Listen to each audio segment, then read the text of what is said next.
Hello, my name is Robbie. I go by the pronouns he, him. We are here to play session 3 of a game called The Pool by James V. West.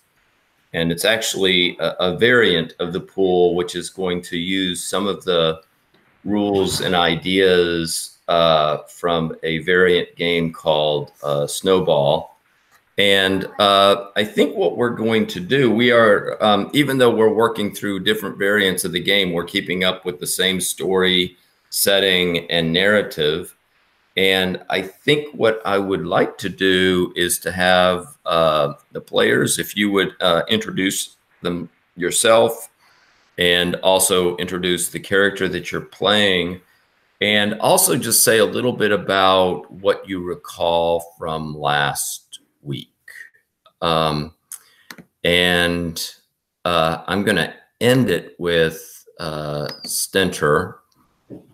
So why don't we begin with James playing Velen?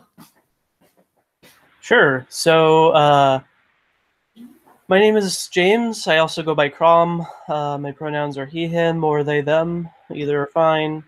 I'll just read the blurb. Velen is an older man responsible for building construction.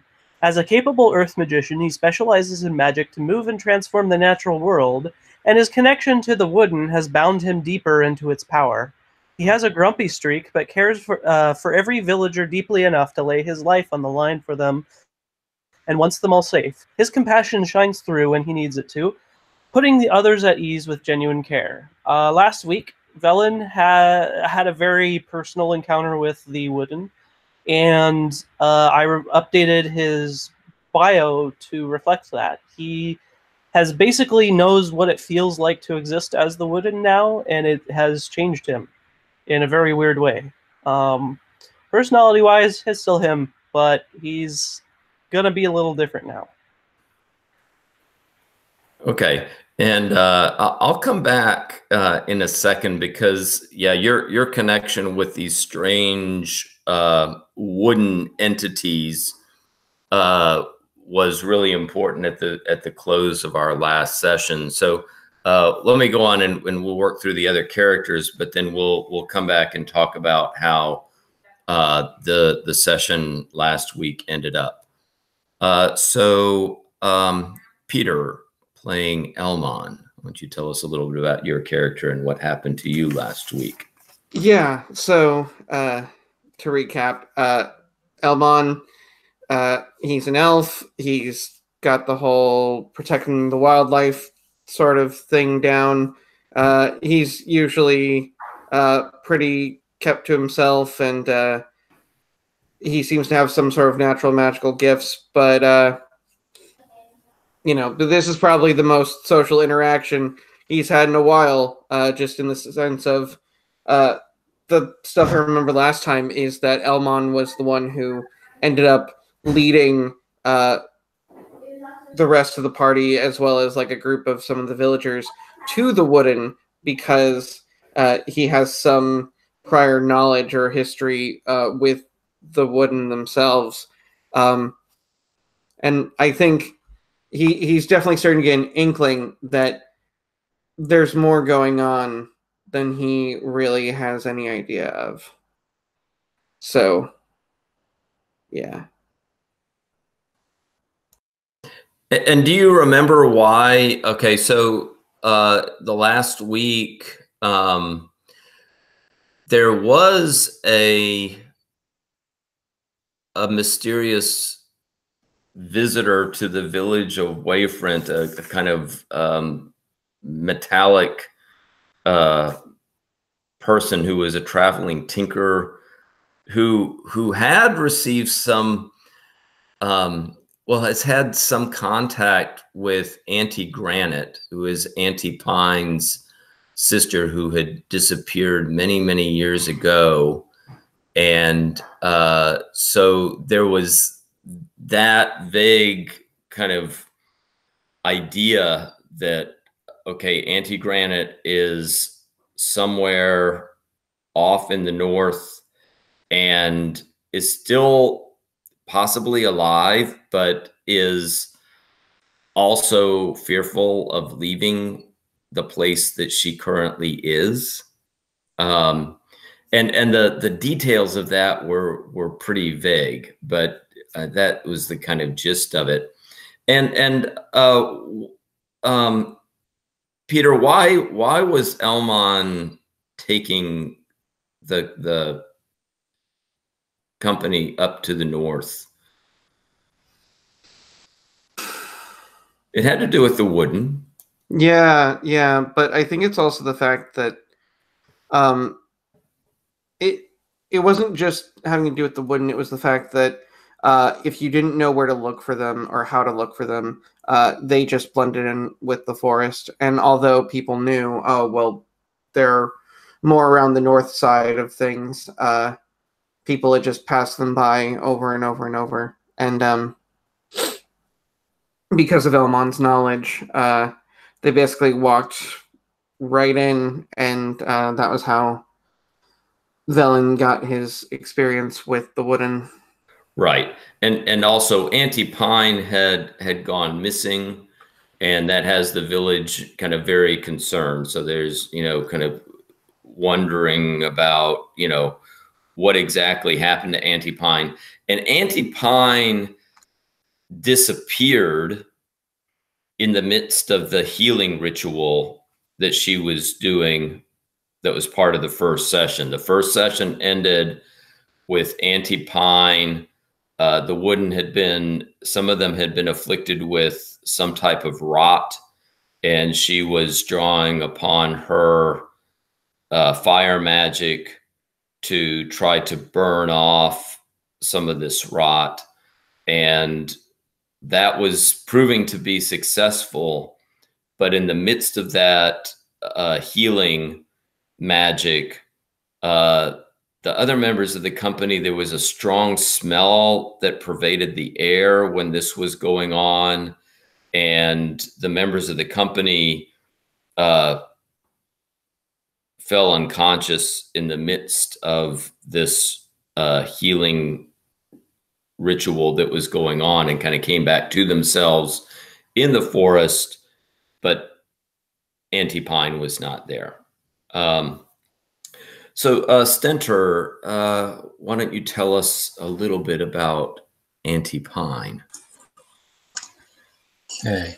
And I do like the idea that she just disappeared in the middle of that ritual, since that exactly parallels what happened to me when my computer crashed there. All right, so the description of Auntie Pine is: Auntie Pine is an old woman and the fire keeper of the village. She tends the community hearth, which is the source of warmth, companionship, purification, and healing. But she's been sad for as long as anyone can remember, because her sister Auntie Granite, the water keeper, went missing. Okay.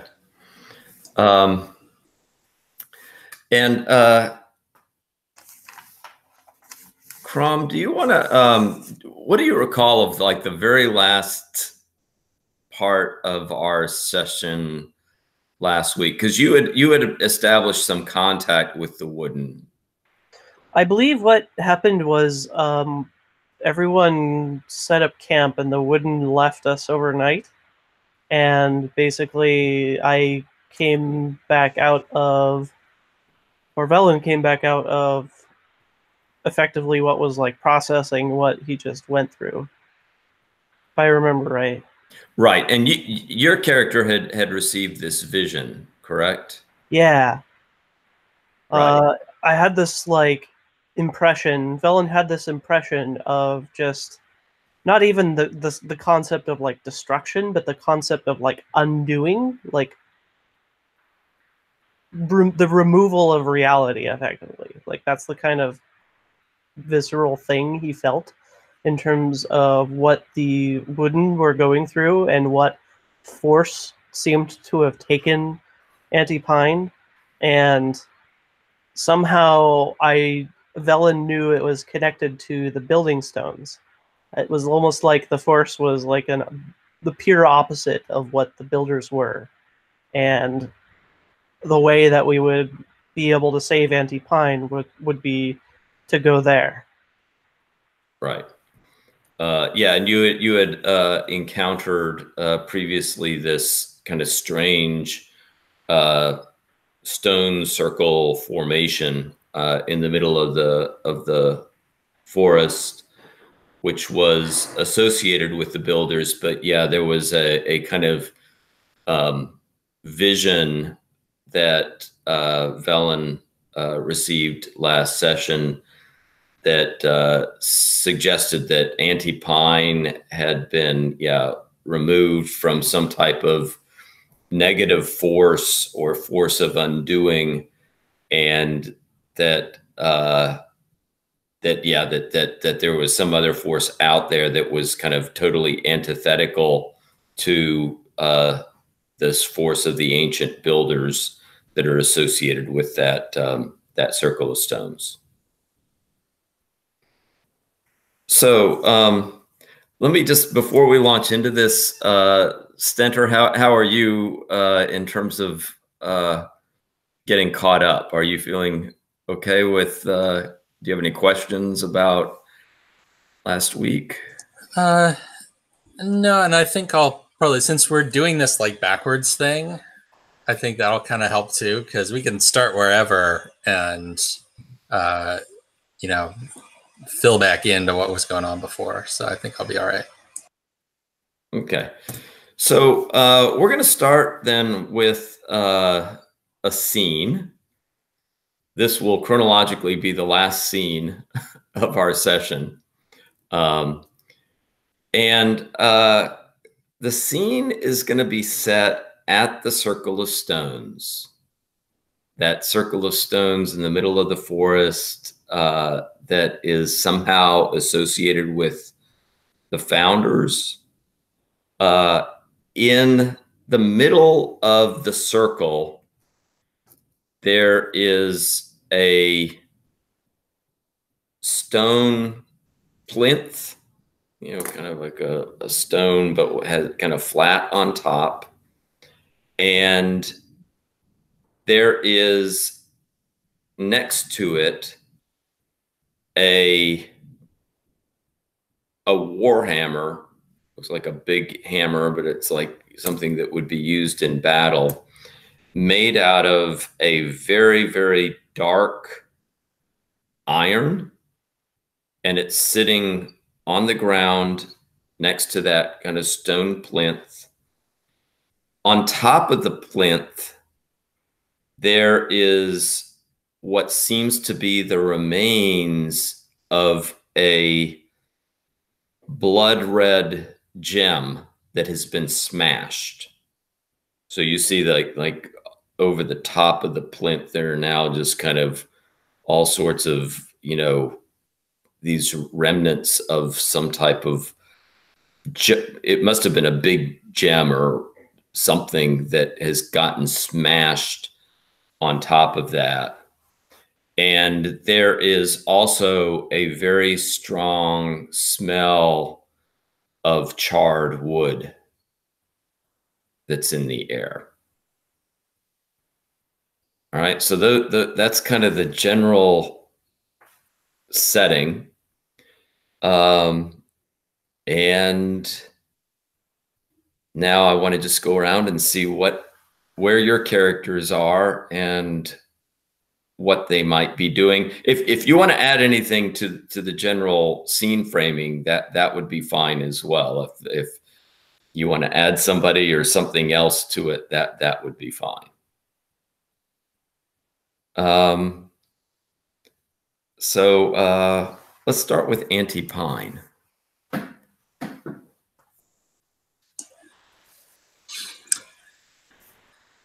So I think that, yeah, this is actually tougher than I thought, trying to do this backwards. So I think Auntie Pine kind of looks down at her hands, and I think this burning smell is actually coming from her hands, and she kind of dusts them off a bit. You know, there's a little bit of ash that falls. And she says, well, it's over now, and there will be a new firekeeper in the village.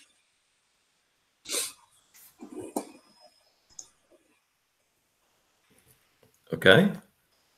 And Velen, how about you?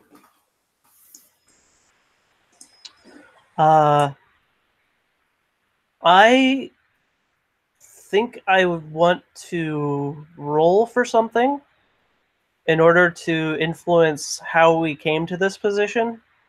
Is that okay to do? Yeah, that would be fine. Basically, I'm trying to define who smashed the gem, assumedly with the hammer. Okay. And I kind of want to. I have an idea in mind for it using my earth magic. So, in whatever way this is going to go about, if I succeed, I have a definite way I know I want to go forward with it. If I fail, I don't know how that'll work into it, but we did change the fail rules also. So we'll see how it goes. Right. Now to determine this, would it be because Velen is examining this? So no. The concept I have in my head is there's something about this gem that is kind of both a blessing and a curse. Okay. Sort of thing. And I have a feeling that the person who shatters it, something's going to happen to them. And to avoid it happening to anybody, I'm trying to create a golem to do it for us. Okay, so you're actually trying to create the entity that would have smashed the gem. Yeah. Okay. Does that make sense? Yes. Oh, hey, Dolan's here. Hello, Dolan.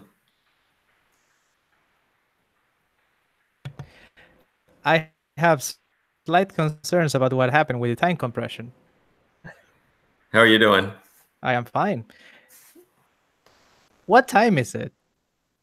It's well, 9 o'clock Eastern time. Huh, that's what happened. The Slack told me that it was at 8 p.m. my time, and it's 8 p.m. my time, and I'm like, something's wrong here. But I am here. I'm sorry, I'm late. Okay, just very quickly, we've just started our first scene, but we're doing this in reverse order. So we're at the stone circle right now, and the way that the way I decided to do this is that for each scene, I'm gonna kind of provide a setting and maybe a few objects or things that are happening. And then we're going around, and each of the characters, you can say what your character is doing with respect to this particular scene. So our first scene of the evening is that stone circle that's out in the forest. Mm-hmm. And in the middle of that stone circle, there's like a stone plinth with a flat surface on top. There is a hammer, a war hammer made out of a very black iron metal that is next to the plinth on the ground. And there are the shattered shards of what seems like it would have been a very large blood red jewel or gem, but it's been shattered. And so the remnants of this red gem are kind of over the top of the plinth and on the ground next to it. Mm-hmm. And Auntie Pine is there. And there is also this strong charred smell, and the smell is coming from Auntie Pine's hands. There's like this ash that's falling out of her hands, and Auntie Pine has said that that the village it's been taken care of now, and that the village will need to find a new firekeeper. And the second character involved is Velen, Velen is about to make a roll that is going to perhaps illuminate a little bit what has caused this gem to shatter, and maybe give us more information about what exactly this gem is and what kind of power it may have. So, Crumb, you how many dice do I get for this? okay, let me go to the character keeper. So this is going to be with your earth magic. Yep, and I bumped that up to 3 as a result of last session. Okay, and I'm going to give you two dice. Okay. And if you want to do anything from your pool, you may do that. Yeah, I am actually going to spend 2 dice on this. Okay. So that puts me up to 7, I think. Correct. Let me clear the screen first. There we go, and rolling. Oh boy. Here we go. Moment of defeat. That's drastic. Okay, so how does this work again? It's okay. So you didn't roll any victories, and you did roll a 6, which means that is a defeat. So with the rules of this variant, you get a die for your pool, so you'll get to add 1. But okay. Then you also get to narrate, but this has to be a monologue of defeat. Okay, and let's see here. So so I get to keep the dice I bet on this? Correct, and you add 1 to it as well. Okay, so that puts me up to 5. Okay, so I created a golem out of earth to wield this hammer in the attempt to cheat the effects of this gem, which were previously unknown to us. It didn't work. The earth elemental, so the reason, not earth elemental, the golem rather, the reason the hammer is on the ground is that as soon as it shattered, the earth elemental shattered with it, and Velen collapses to the ground, clutching his heart, screaming loudly. You can see blackened scars appearing across his skin and face, and it almost looks like he's aging even further. And then it stops, and he kind of collapses to the ground in a heap. He looks like a pile of bones. Like, he's like skinny, looks like malnourished. He just doesn't look okay. Like, whatever just happened, it's just not good. That's it. Okay. And Elmon, why don't you tell us what is where you are right now and what you're doing? I think, actually, based off of that last roll, what Elmon is doing is a very good question, because he's not there. Okay.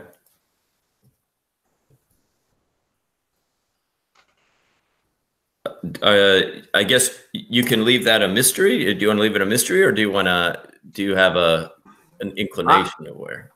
I think I have 1 or 2 ideas, but I want to leave it a mystery for now. Okay. And finally,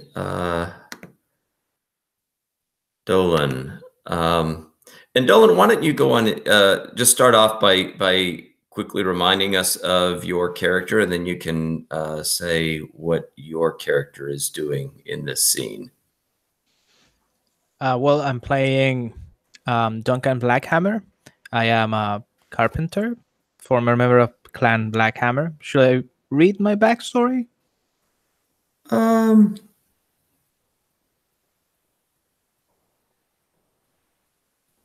Yeah, you have the background as a watch dwarf previously, but yeah, you've been living in the village as a as a carpenter. Yeah. And in this scene,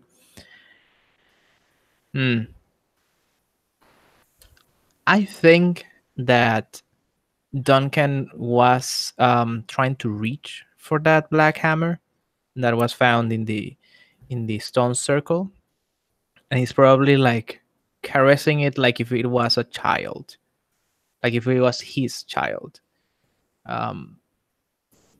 because it is kinda. This hammer probably belonged to him. Okay. And so we'll start it there. And Peter, if Elmon appears at some point, you can, you can make an entrance. Yeah. So at this point, I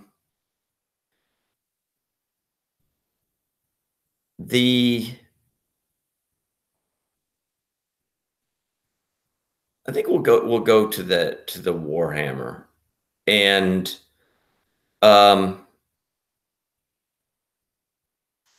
so you are caressing or touching the hammer, and when you touch it, it's not hot enough to be scalding, but it's definitely been heated up. And you can also, it does have this kind of sense of radiating some type of power. And you can also, because you're right next to the plinth, that's where the hammer is. You can see that these shards of this red gem, you see that they're starting to turn black. So Duncan, what do you do? How large is this hammer? Like an actual war hammer? Yeah, it is a war hammer. Okay. So he's gonna leave the hammer, like put it slowly and almost reverently in the ground, and he's gonna try and pick up one of the gems that are turning black. And he says to himself, like, this is happening again.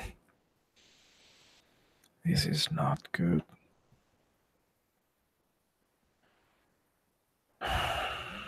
This is not good. And I feel that he has seen this before back in his old clan. Will I be able to roll with my knowledge of clan Black Hammer?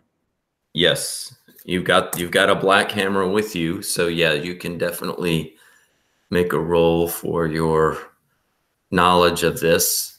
So you would get 1 for that, and I will give you 2 from the GM that you will get. Okay, that's 3 dice.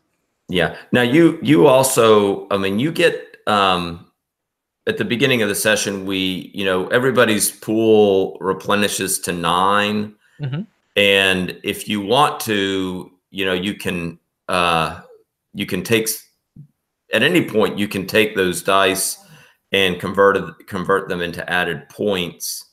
You always want to try to, at the beginning of the session, have at least around 3 to 5 dice in your pool. I currently don't have any dice in my pool because I bumped my heart from 2 to 3, and that cost me 9 points. Okay.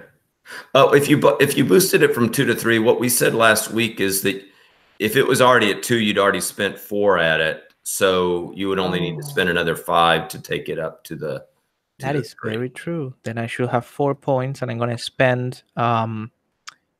Let's bet all of them. I'm gonna bet all 4 points onto this. Okay. Take it to 7 dice Mm-hmm. and submit. And I got nothing. Not a single success. Did you roll any sixes?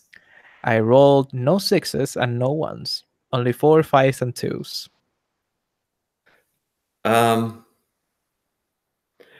Okay, so that with this rule set, this is what's called a guided event, and so I can narrate this.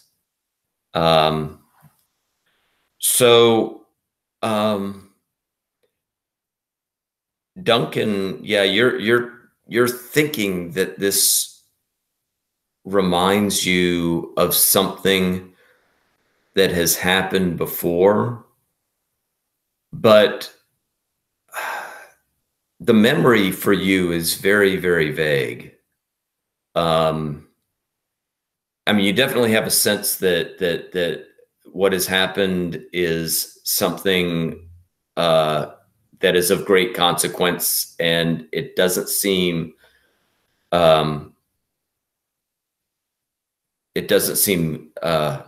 good to you what has happened, but this would have been something that kind of goes back to your childhood, and you definitely have like recollection of like, oh, some type of red gem being shattered and leading to some type of calamity.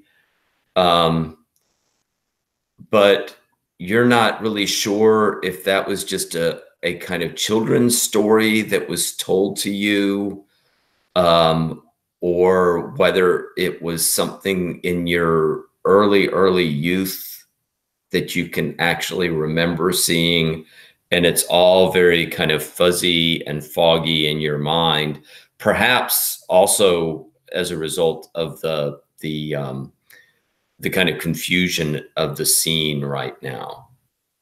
And I want to know, Auntie Pine, what do you do now? I mean, that you see that Duncan is somewhat confused and distraught, and also Velen seems to be also kind of at loose ends right now.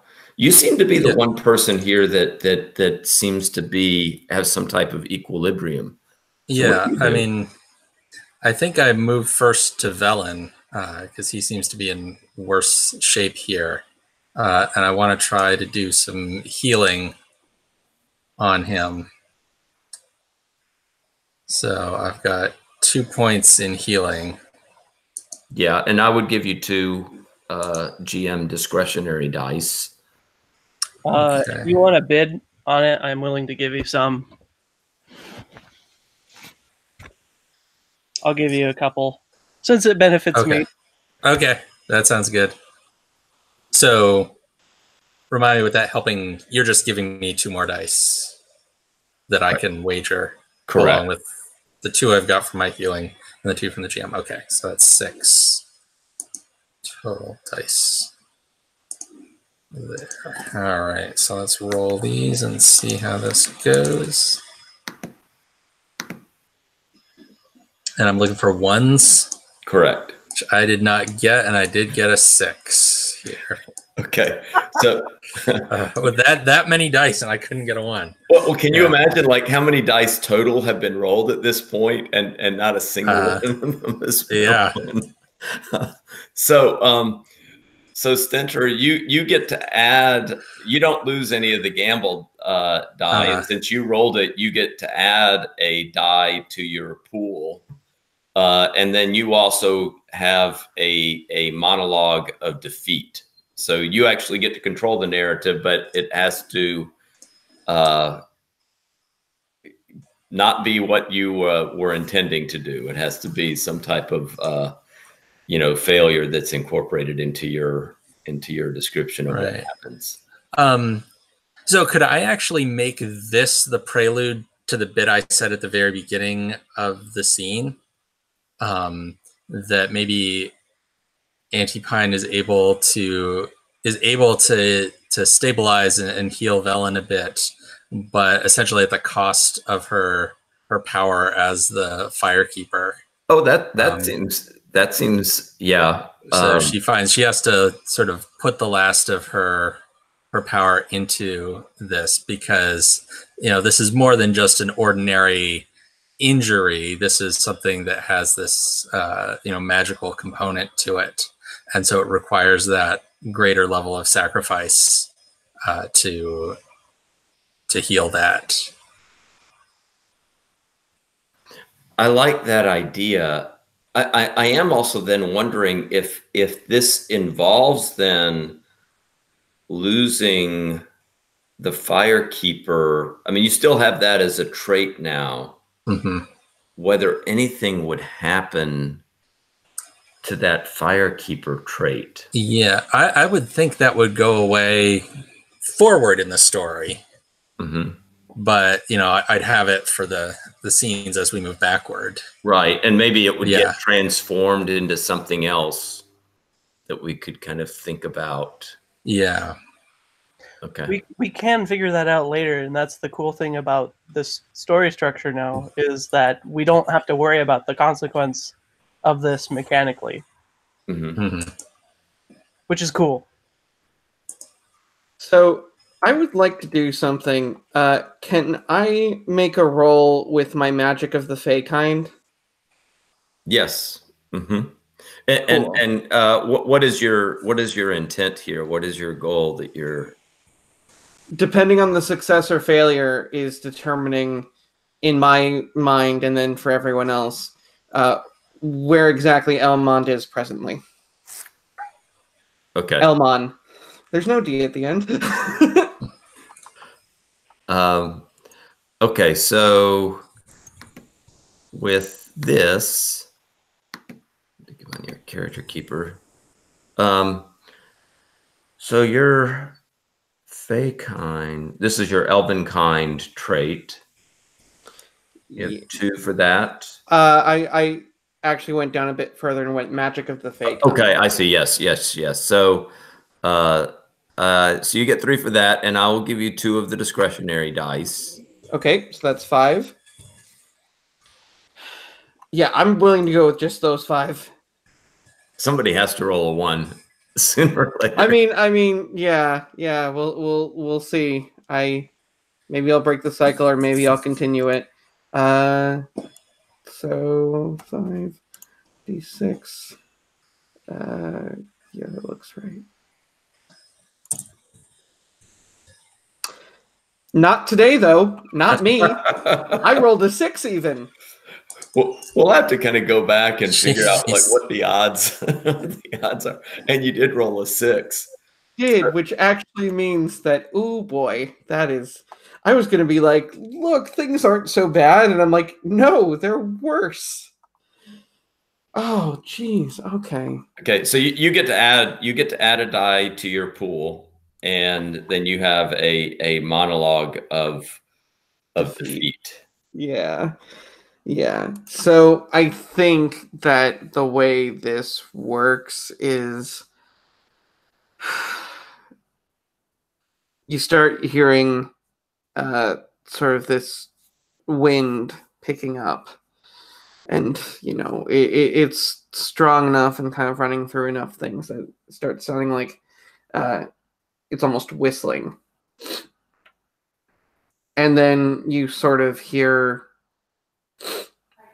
a familiar voice, I think, we'll say semi-familiar at this point. It sounds as if the voice is being heavily distorted or dragged from somewhere far away. And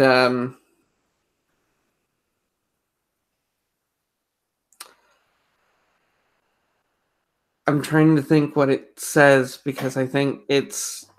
I was going to go with something lighthearted and funny, but no, it's not that at all. It's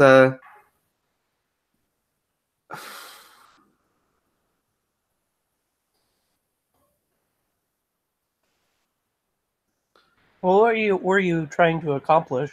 Well, Maybe so I putting was that on its head would do the trick. right. Okay, so what I was trying to do was in my head, wherever like Elmon had been had gone to go and accomplish something previously, and the magic of the Fey kind was basically going to transport him back before the rest of the party, but something went wrong. So the wind is supposed to carry him, but I think it's only carrying part of him. So I'm not even sure actually if there is a voice. I think it just, it's this ominous wind that like, I think on some level the wind is what feels familiar. Because it's a similar thing to what I tried to do earlier / later. But yeah, it I think it just kind of like starts picking up and kind of turning into a just really strong wind that just kind of starts to softly scatter things. Okay, and at this point, I mean, it seems, this is obviously a scene where there doesn't seem to be ultimately a lot of hope right now in this scene. I mean, that It kind of sounds more like victory at great cost. yes. Well, and it seems like a mixed kind of victory, right? Yeah, because of the kind of cost that and the kind of toll that has been taken here. And I think what we're going to do is to end the scene. A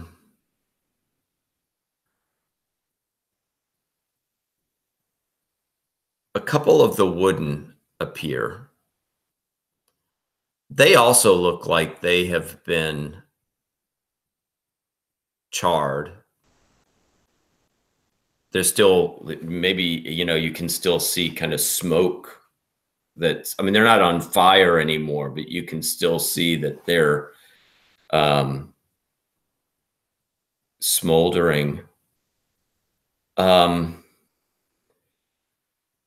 But one of them is holding out a it's a piece of stone that they are carrying, and this wooden approaches Auntie Pine with the stone, and Auntie Pine, you can see written on that stone is the name Granite, and it presents the stone to you. Okay, so I take the stone and I want to roll to see what I can feel about my sister from holding this stone. Okay. So I got 1 in my sister skill. Right. And I would give you 2. Okay. I'll give you 2. Okay, so that's 5, and I'll wager another couple out of my pool. Okay. So that's 7. Let's see if I can roll 7 dice and get. So let me get rid of the old ones just so that I don't get confused about which ones are which. All right, 7 dice. Can we get a 1?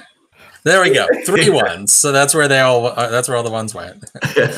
I know dice don't work that way, but so all of the gamble dice are lost, right? Okay. So, but you do get your monologue of victory, so you can kind of narrate a little bit what you are. You know, you've taken the stone and you're holding it, and you can tell us what you're able to glean from this stone. Yeah, so I take the stone, and I think I kind of narrate out loud to everyone else what I'm sensing from this stone as I kind of, you know, sense it. And so this is left behind as a monument by Auntie Granite, and it's her way of saying goodbye to me, because we didn't get to actually see each other again before the end. But it's a reminder that there will always be a firekeeper and a waterkeeper in the village, and sometimes there needs to be a new firekeeper and a new waterkeeper, just like we were once the new firekeeper and waterkeeper of the village untold ages ago. And so it's now my job to go seek out who is going to be the new fire and water keepers in order to pass on to them the office and the knowledge that my sister and I had. Okay, and this was a stone that she gave to you long ago when she disappeared. No, this is something new. This is something new. Okay. This is the first time I've seen this particular. So this is something she left behind when she knew that she wasn't ever going to get to see me again. Okay. Very good. So I realized I got a victory and I made it all like pathos and stuff, but that's kind of the theme of the scene, it seems. Yeah. Yeah. No, that seems good. And you got like for we got a new quest in a way, like, that you would be off on to kind of find the new firekeeper. Okay, why don't we do this? That seems like a good ending for the scene. Why don't we take a 5-minute bio break, and then we'll come back and we'll do the scene prior to this one. All right.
All right.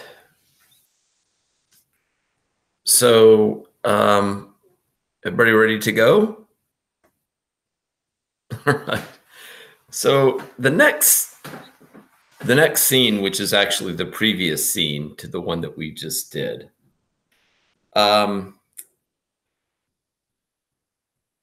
you are deep in the forest. I mean, it is you're in the northern part of this dense forest, and the scene is there's a spring that is there in the middle of the forest, and on the bank of the spring, you know, emerging out of the kind of moist earth and kind of clay is a golem. And the golem in the middle of its chest, like where a human heart would be, it has this large blood red gem that is there.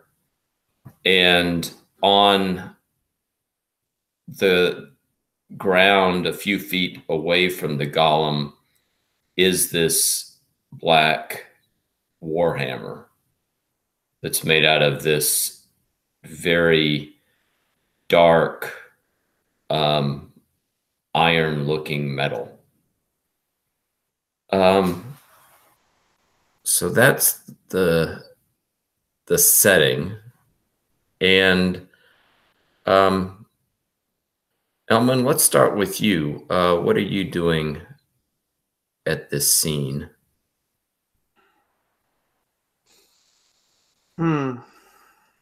So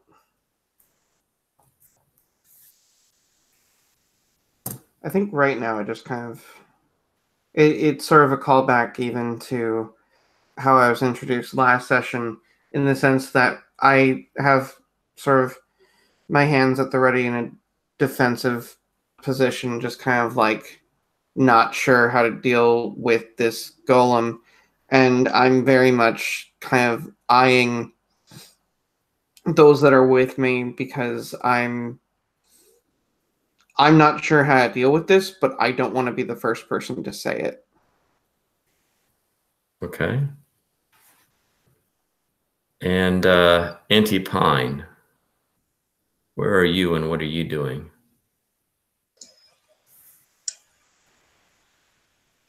So I think Auntie Pine,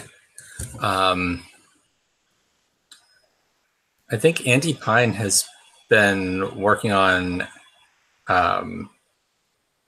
bringing this golem out of the ground. I think this is not an external threat that has happened upon us. This is something we have been deliberately like summoning.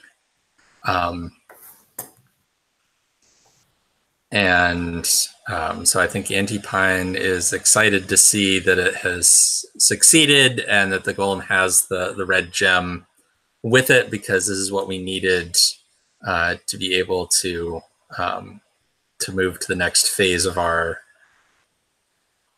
plan here.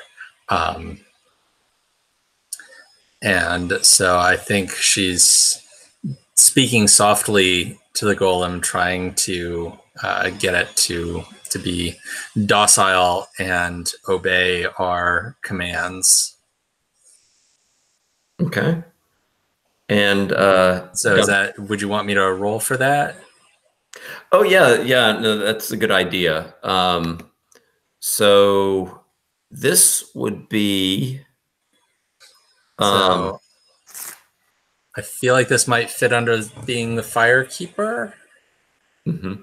Yeah, before doing that, let me ask, because this also seems like something that Velen would be involved with as well. Velen, how about you? What are you doing during this scene? There we go. So I feel like we're working together to sort of create this thing in order to safely handle the gem. Um, and my responsibility is creating and shaping the golem, and uh, it is Lady Pine's, Auntie Pine's responsibility to keep the magic of the gem from basically infecting the magic that we're putting into it. Okay. That makes sense. Yeah. So Auntie Pine, this would be your Firekeeper ability. Mm-hmm. And I'll give you 2 of the discretionary dice for this. So that Okay. would give you 5. I'm helping, so I'll give you a couple as well. Okay, so that's 7. I think that should be good to get a 1 here. So let me get rid of the old ones.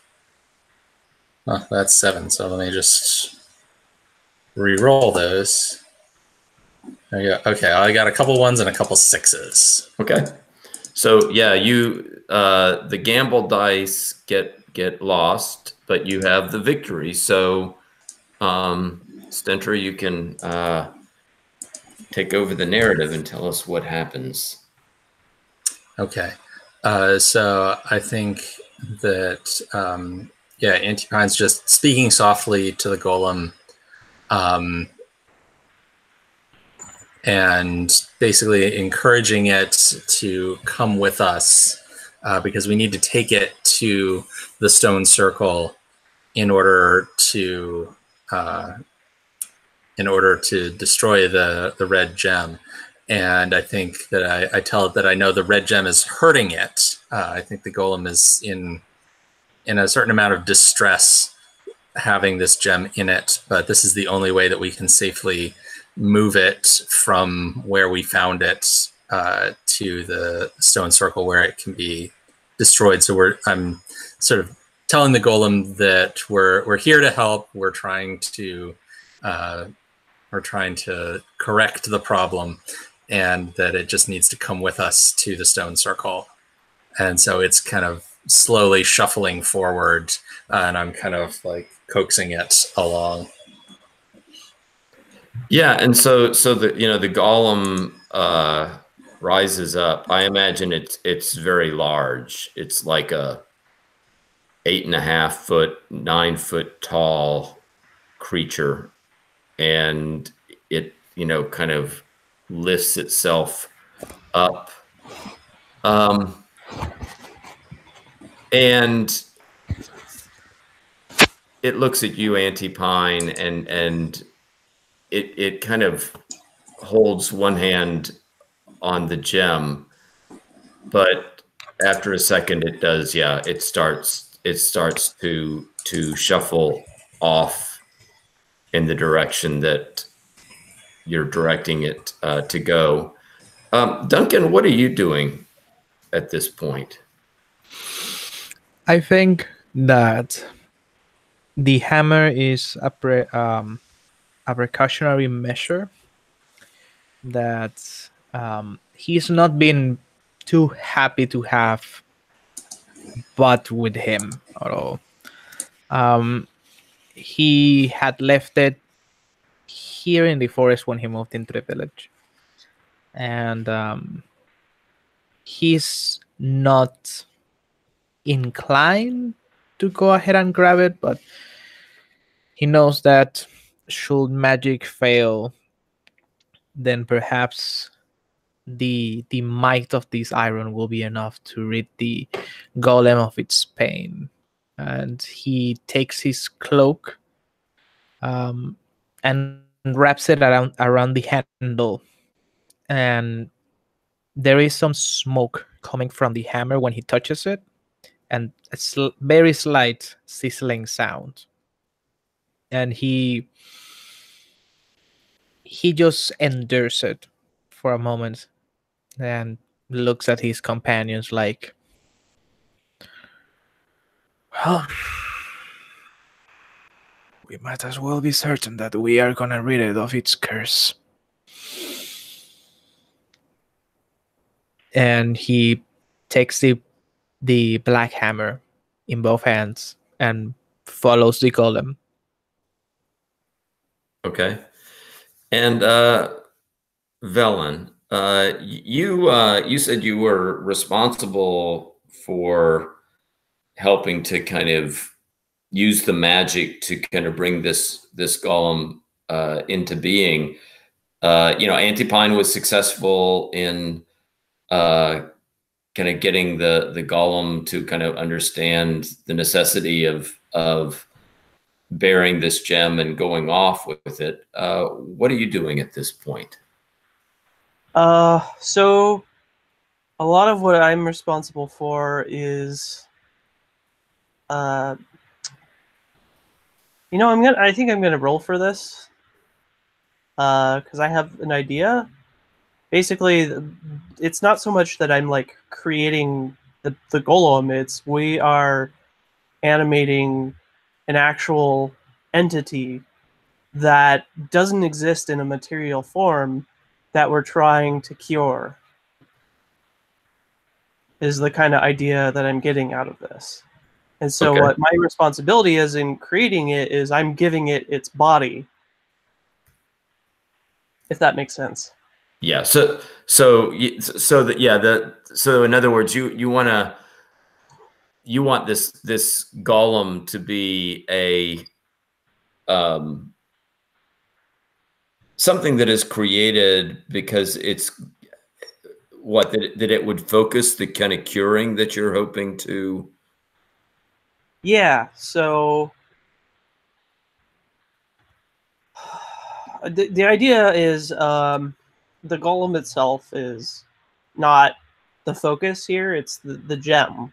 Mm-hmm. The gem is something that was planted and is basically like cursing the land, is the kind of idea that I'm getting out of this. So our responsibility here is, how do we, get the gem out of the land itself? And so it's not really a gem, it's just that's the materialization of what is actually happening here. The thing that's happening is the land itself has a life. It's an entity, so to say. And to get a physical thing that we can actually pull apart and get rid of whatever is destroying the wood and creating danger in the forest, we have to give life to that entity in a physical way, more than just, oh, it's the forest, No, this is literally the forest as an incarnation in a body. And so like that's the kind of idea that I'm rolling with here. Okay. So with this role, is this going to be your earth magic? I think it's a continuation of my earth magic, yeah. Okay. So that would give you 3, and I'm going to give you. I mean, this seems like a challenging thing that you're trying to accomplish. So I'm thinking a 1 GM die for this. Okay. And I'll that give would give one you, of mine. okay. I'll put 1 in as well so that we can get it up to 6 at least. Mm-hmm. So, okay. I'll just roll it. Here we go. We got 2 1s. Okay. So you lose the gamble die, but you are successful. Why don't you narrate a little bit more then? Sure. So, Auntie Pine and I are combining our magics together. There's something that we discovered. The history that we discovered together about why this is happening is there's an actual entity that the forest is. It's alive. It's a thing. It's almost like itself is like a god among the lands kind of thing. But it doesn't have a single concrete physical like existence. And the idea is we're trying to concentrate it into being this physical one thing so that what is poisoning it is something that we can cure. And so I'm creating its body, and in so doing, this gem has just erupted out of its body that looks like that blood red gem that just completely doesn't look right. It's like the whole rest of the body is like dirt and rocks and grass, and it looks vibrant, but then you just suddenly have this like blood red gem that almost looks like it just was driven into its heart. Like it looks itself like it's violent just by a glance. Like I don't know how to describe it better than that. Okay. And by giving it this form, we've basically been able to put together how to pull out this curse. Okay. So yeah, and you've been successful. You've animated the golem, and you've been able to kind of you know, bring about this being, and also bring about this kind of focal point of the gem, which would be a way of kind of, in a way, crystallizing this kind of force of undoing, or this negative force that is threatening the forest. So the golem, you know, has followed Auntie Pine's direction, seems to be kind of soothed sufficiently by Auntie Pine, and is, you know, walking. You're deep in the forest, but you know that the golem is walking in that direction that would take it to the stone circle. At this point, it would be, I imagine that this was a ritual that took some time to do, and it took, you know, a number of hours to kind of set all of this in motion. So it's getting to be even days, maybe. Yeah, maybe. Actually. Yes, to kind of get it all kind of worked out. But it's in motion now, right? And it seems like, you know, as crazy maybe as this idea might seem, it seems like it's working. As the golem makes its way through the forest, this is going to be a little journey. What do you do during the journey? Let's start with Duncan. What are you doing during this journey to hopefully the stone circle? I think that he is trying to stay closest to the golem, in case the magic that is like compelling it to move forward fails somewhat, and he also tries to speak with Auntie Pine and Belen. Like, do you think this will work? Will this heal the land? Belen his voice is kind of trembling, and he says, I don't know, my friend. I really don't. But I think this is the only way that this is going to work. With what Auntie Pine found out when she came back, I don't see how there's any other way. I worry that If we fail to pull the gem from it and we harm it, it will also harm the land as a whole, and we might have created a much larger problem than we had originally intended. Pine, you know of these things. What should we do if we can pull the gem? I think Auntie Pine kind of puts her hands on Duncan's shoulder and says, "We don't have another option, but as long as Auntie Granite plays her part, this will work. We just need to trust that she will come through from far away." I hope your trust is well placed. I really do. And he continues on forward, trying to keep a brave face. But I think that even though he's like walking with a lot of determination, that his expression is very stern, like his hands are shaking. Okay, and Elmon, what are you doing during this journey?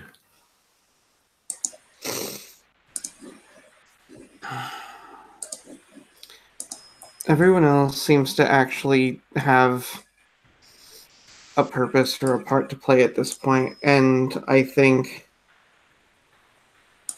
You're our spiritual connection to the forest, aren't you? Because you have magic. Yeah, I know. This is more his thoughts in character. And I think it's just,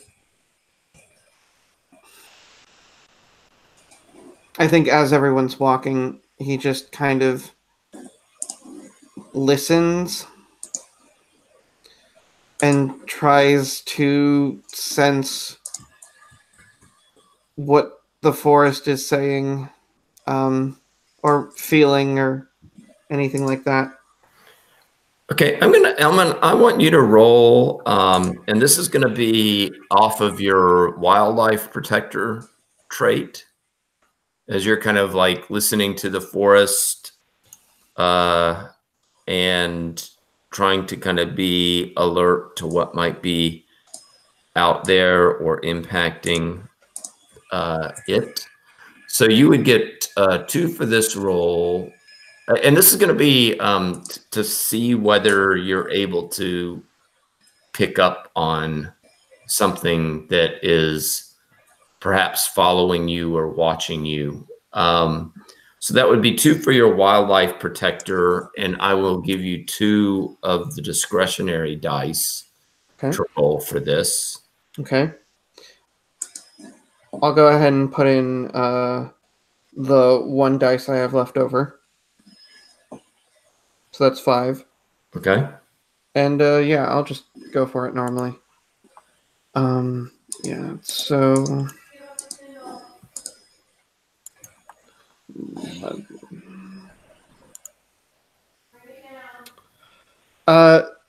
I rolled a 6 and no ones.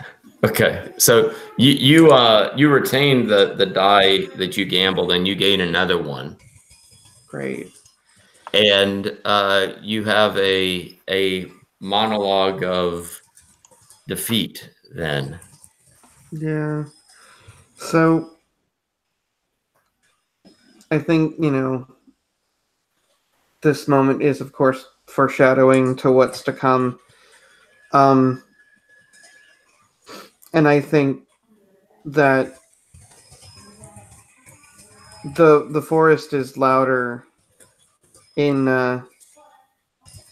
Elmon's mind than I think it's been in a while, and is very clearly trying to warn him of something, but he looks around and everything seems normal, but not normal, because things have things have changed, and he's very, for the first time in a while, he's almost a little bit on edge. And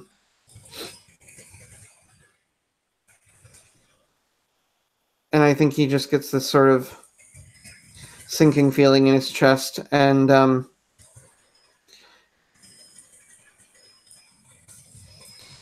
I think he's going to go ahead and just say to the rest of the group,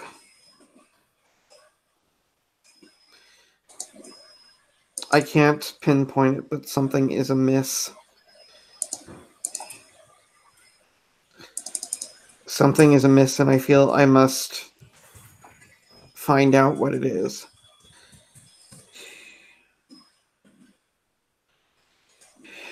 And I think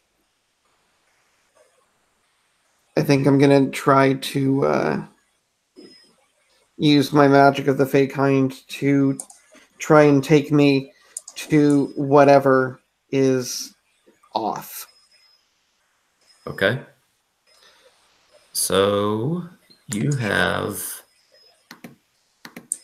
with that, you have 3 for that, and I'll give you two dice, so that will give you 5. Okay. I'll throw in one of mine, so that's 6.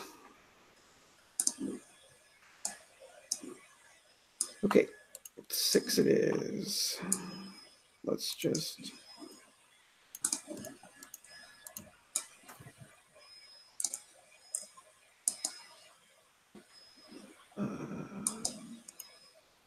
okay, and let's just do 6 new ones.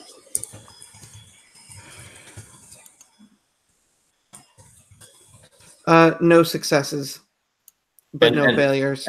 And no failures. Okay, so what I'm going to do then, so this is like one of these guided events that's kind of mixed. So Elmon, you feel you are confused. You don't feel like, I mean, you feel that something is amiss and something is not right. And you do feel something kind of tugging at you, though. And you know, your other 3 companions are kind of huddled around the golem, but you feel something kind of tugging at you. And when you kind of look at where you think it's tugging at you, you could swear that you see and that you kind of hear some type of form that's out there in the forest. Just, you know, for a brief moment, you see, and you're not really clearly able to identify it. Maybe it was some animal, maybe it was a deer. So what do you do? I think without another word, I'm going to try and head in the direction that I think I saw some form, or whatever it was. I'm just gonna head in that direction because I'm confused and I need to figure out what's going on. Okay.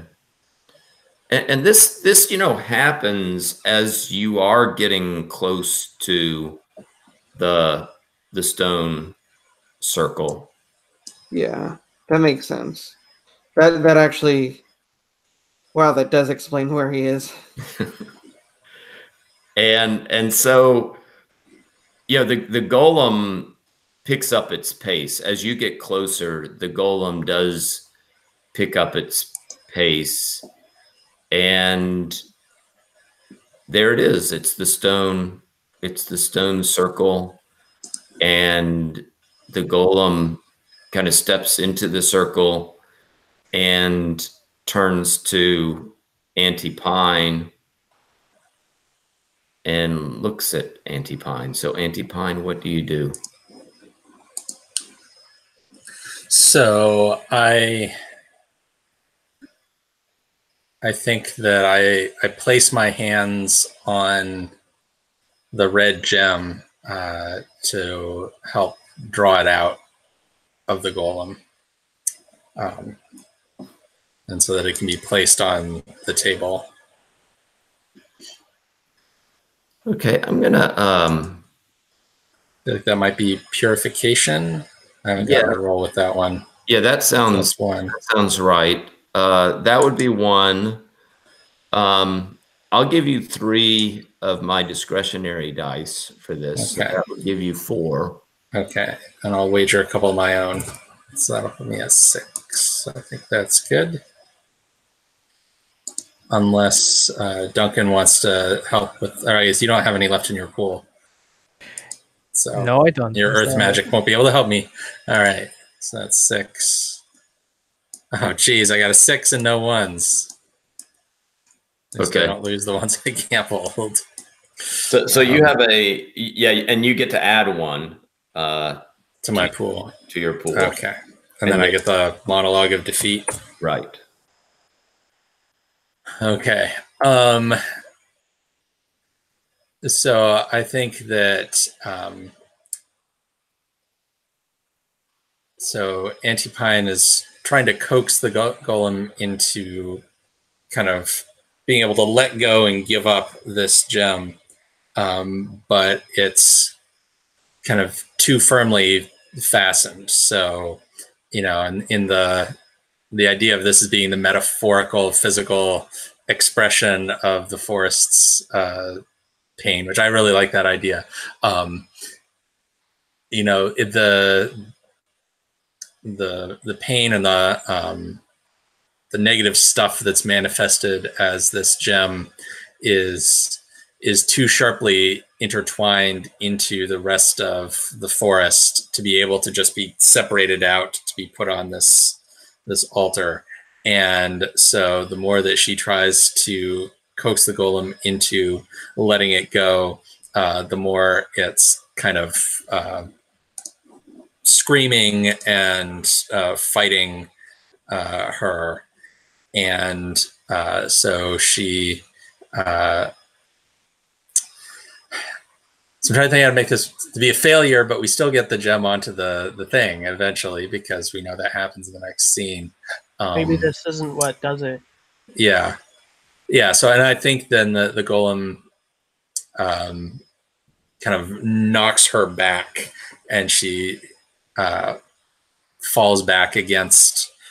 She gets kind of tossed into the air a bit and slams into one of the standing stones, and is unable to do it. Yeah, so that sounds good, and I would imagine that with the force of this, that Auntie Pine falls down. This is a big creature, right? And so Auntie Pine kind of falls down to the ground, and the golem seems confused at this point, not sure what to do. I would also say that you feel like there's a kind of darkness kind of starting to kind of enclose itself around the stone circle. I mean, if you kind of glance out into the forest, there seems to be shadows out there that seem to be closing in. So, Velen, you see Auntie Pine had been trying to kind of get the gem out of the golem, but has not been successful. So what do you do, Velen?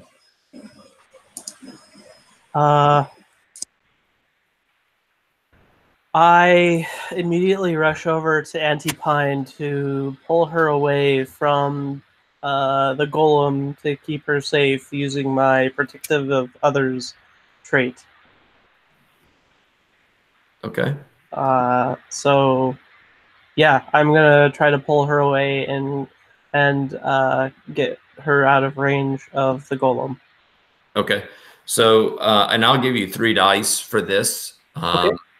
So that would give you 5. And I will put another 1 in there from my pool to put me up to 6.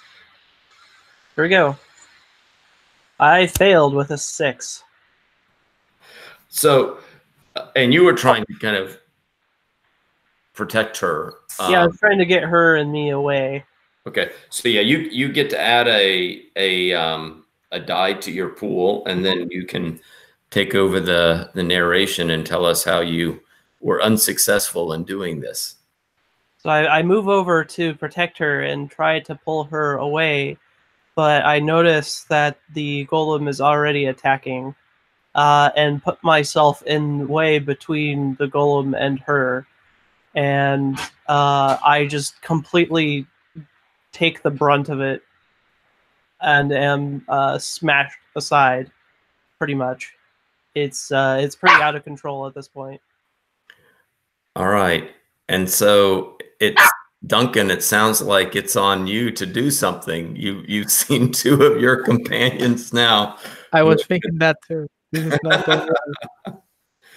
So Duncan, what are you gonna do? I think that as soon as he sees Auntie Pine get thrown, and he gets ready on a stance, but doesn't move right away because he's not used to being in this stance, this attack stance. Hasn't done it in so long, and he's trying to remember how it was that he had to do this, like the movements, the flow, the motions, and when he sees Belen getting the way, he's like, no, don't doubt. And then he runs towards the golem, trying to like strike the gem with the hammer. I think Watch Dwarf will apply here. Yes. Mm-hmm. So that's 2 dice. How many discretionary dice do I get? I'll give you 3 for this. Okay, that's 5. Anybody wants to give me some more dice? I really appreciate it. I'll throw one in. Yeah, I'll give you one. Thanks. That's 7. Okay. There's hope. Yes. 2 ones. 3 Yes. ones. So yeah, all of the gamble die are lost, but yeah, you are successful. So go on and take over the narrative here. Tell us what happens. So I think that he knows this is not a good thing.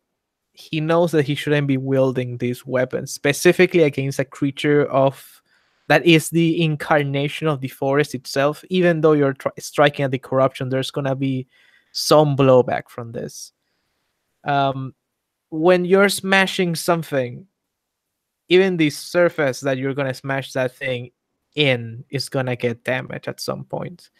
And the hammer does strike, and there's this wave of like air exploding around it, like as if the gem was resisting the hammer's blow.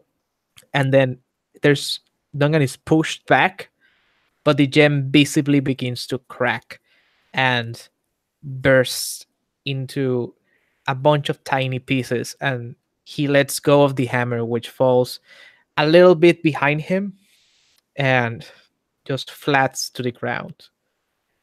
The golem is visibly shaken and probably in pain, but the gem is no more. So at this point, the shards are on the altar, right? Right. So is with the gem. Yeah, I mean, so in the previous scene, there were like little shards of gems around the altar. Is this how that happened? Because I was the one who took control of the golem to use the warhammer and smashed the gem. Oh, yeah. so what I'm thinking maybe we should say is that the gem has been shattered into some large pieces. Yes. But those pieces are now they're on the ground. Yeah, it's like 2 large pieces. Yeah, and they're on the ground they're out of the golem now, and yeah. So Velen, let's go to you. What do you do? So I think it's not enough for us to simply destroy the gem ourselves. Otherwise, it's just going to come back, right? So we have to figure out how to convince the forest, the golem, to get rid of this thing that it has become a part of it. And he turns to Elmon and says, Elmon, we need your help here. We need to reach out to the forest somehow to calm it down and see what we are trying to do to help. Or at the very least, distract it enough so I can take control of it. And Elmon, Elmon is not there physically. Yeah, but has he left yet? Or did he already leave? Yeah, he has left. Still with us. When the last thing I did was I had felt something tugging, but I got really confused by whatever it was and thought I saw some form, and I basically went immediately after it, and nobody stopped me. Mm-hmm. Oh, it was like you got lost separate from us and we didn't notice. Yeah, and I think what happened in the first scene was I was trying to return to you guys, but something went wrong. Yeah, okay, sorry, I got confused there. I thought you were still with us for some reason. No, it just feels like I'm right there.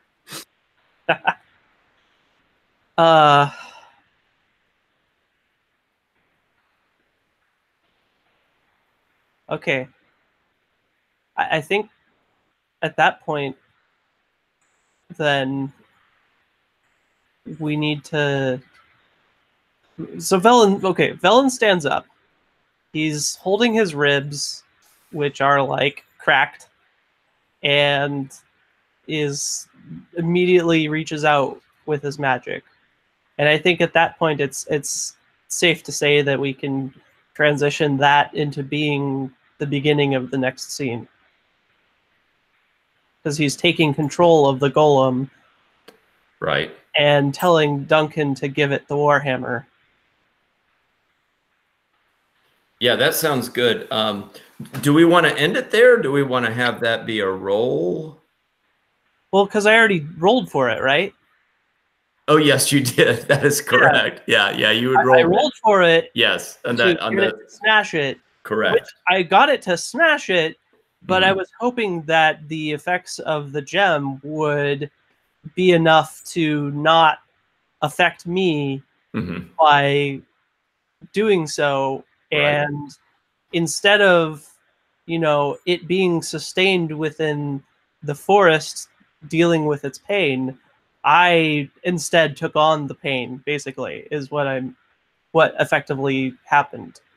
Yes, you are correct. Yeah. So, and it went from infecting the forest to infecting me, and I am significantly less magical and less metaphorically large and capable of dealing with it. So I started to age and blacken, and it was not pretty.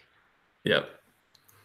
Yeah, it seems like that the healing has ultimately happened, but it's at the price of Auntie Pine losing some of her magic and you losing some of your magic as well. Yes. I don't think I lost my magic. I think I've physically aged. Right. This is the thing. Yeah. Okay, so at this point, I think we should go to another scene. Why don't we take a 5-minute break, and we'll set up the next scene. I think that'll probably be the ending scene of the evening for us. Okay, so 5 minutes. We'll be back.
So this becomes like a narrative puzzle where you kind of know where your story needs to kind of go, but like how you're going to get from point A to point B is kind of challenging.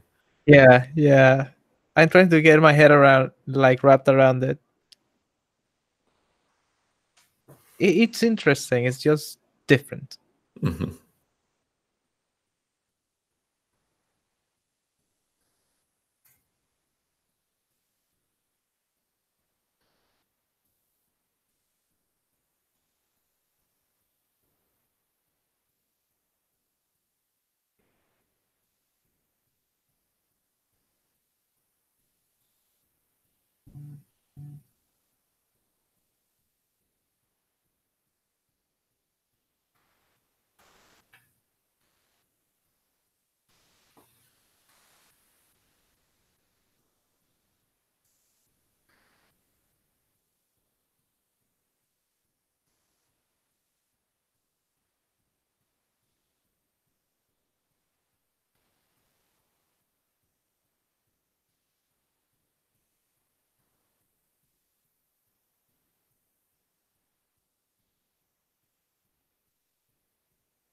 Okay.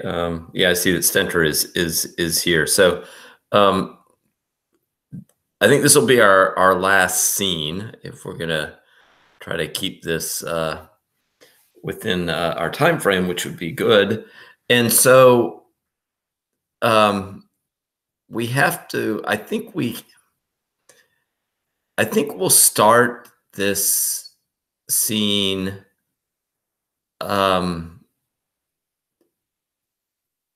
kind of right after, well, not right after, but soon after Velen had received that bonding with the wooden, where he had received this vision of some type of undoing or negative force or evil that was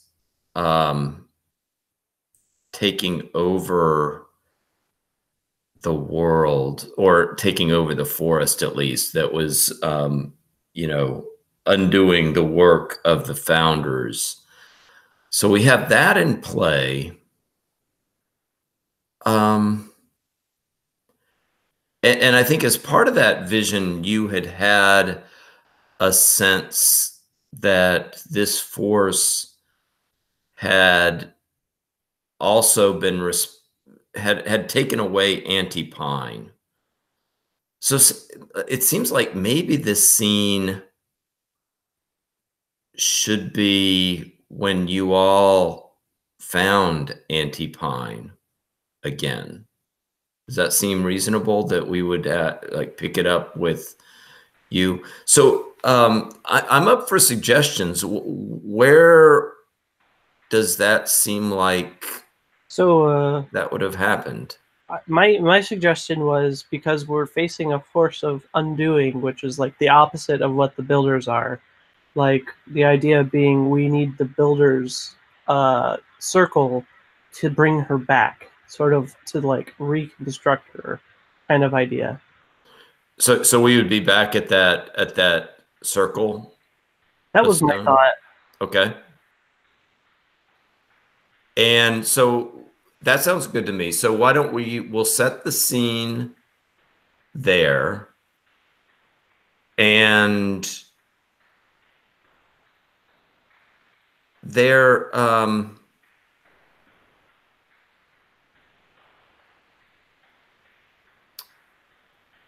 to think of like other elements that I would want in the scene.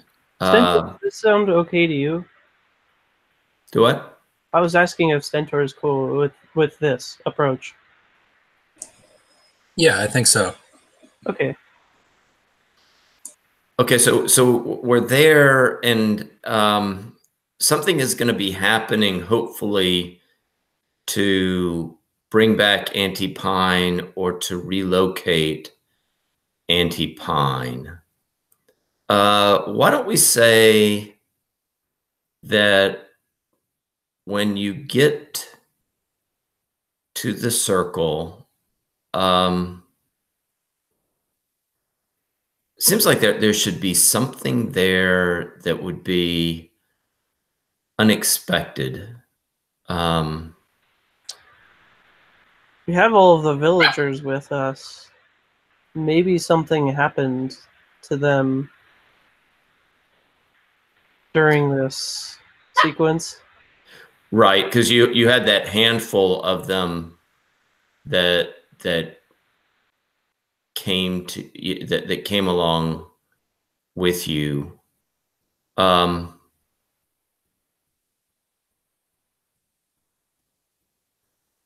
they haven't really been, like, with the scenes tonight, they haven't been with you.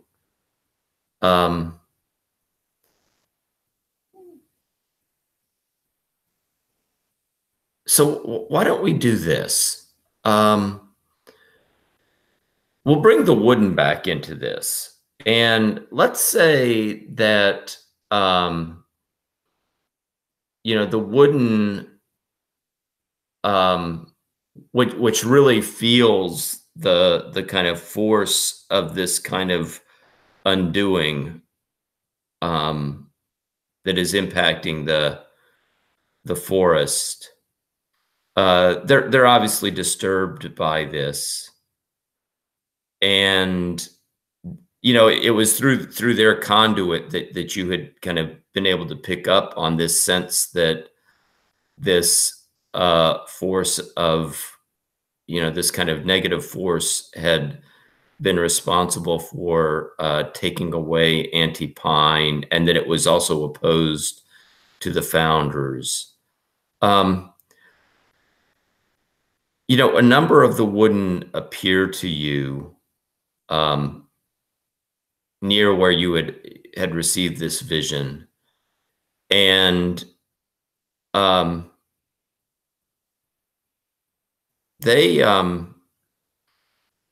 Velen, they do communicate to you that the village itself may be in danger, and that some of them are going to kind of take the villagers to the village so that they can safely and quickly get there to attend to the village, but that since this force is directed at undoing what the founders had done, that another group of 3 wooden are going to lead you and Duncan and Elmon to the founders' circle. And so they will lead you off to the circle, hopefully, so that you can reestablish contact with Auntie Pine, or somehow find Auntie Pine, or bring Auntie Pine back. And so the scene will open as you kind of get up to the circle. These 3 wooden had left you there, and I would say that the circle does seem to be, it seems to be radiating with some type of aura or some type of power that is radiating there. So, Velen, when you get there, or as you approach, what do you do? So you say the wooden left, or they're still there? They have led you there. So there are 3 of them. There's 3 of them that have led you there. I think Duncan will very kindly and courteously thank the wooden for their help, and then turn to Valen. I don't see Pine. What do you think we should do here?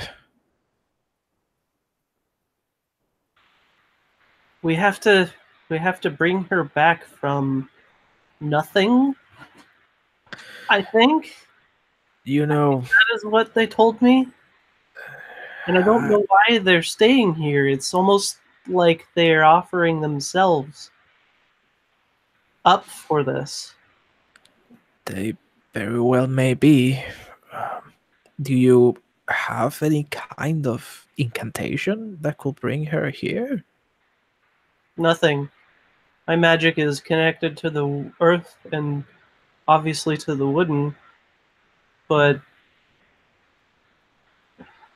I don't know. Elmon, with your Fey magic, is there something you can do? Yes, perhaps. I No, was about perhaps. to, I was about to say there might be something we could try to do together if we were able to. You have this connection to the wooden, and I have this connection to the forest itself, and maybe that is what we're missing, connecting those. Okay, I will leave you to work. Uh, Magic is well beyond my expertise. I will go make us some tea. And Duncan is gonna go and prepare us tea. Okay, so Velen and Elmon, tell me what you do. So at this point, the three wooden that led you there, they are standing in the middle of the stone circle. They're holding hands and they're looking at you. You know, I guess this is what I'm gonna do. I'm gonna use my earth magic again because it seems like I've used it over and over. I'm gonna reach out to the wooden and figure out what the heck I need to do. Okay. So you will get 3 for that. I will give you 2 of the discretionary dice. Okay. I'll give you 1 dice. That's what I've got in my pool remaining. I'm gonna use both of my remaining dice too. So let's see what happens. It puts me up to 8. Okay. I'm gonna clear it and roll it. 8. Submit. Great! I got a 1. It's yeah, you got one of them. So yeah, so good. You lose the gamble dice, but yeah, you're able to get contact with them so that they can tell you what their ideas are. So you can take over the narrative. All right. This is gonna be a little heartbreaking because it's the only way I can see that this pans out. The reason these 3 wooden are here is they're here to act as a sacrifice to give themselves to the nothing to retrieve Auntie Pine, who gave herself up for them. And I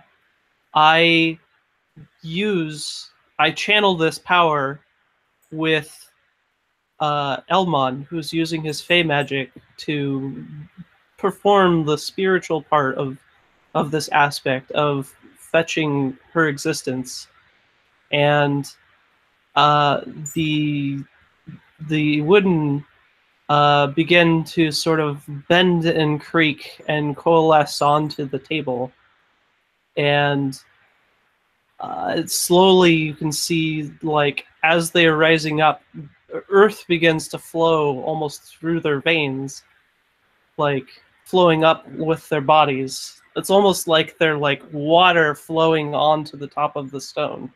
And you can sort of see the light begins to pulsate into where this is creating seemingly a new body, and slowly you see the shape of Auntie Pine come out of all of it, and the wooden are completely gone.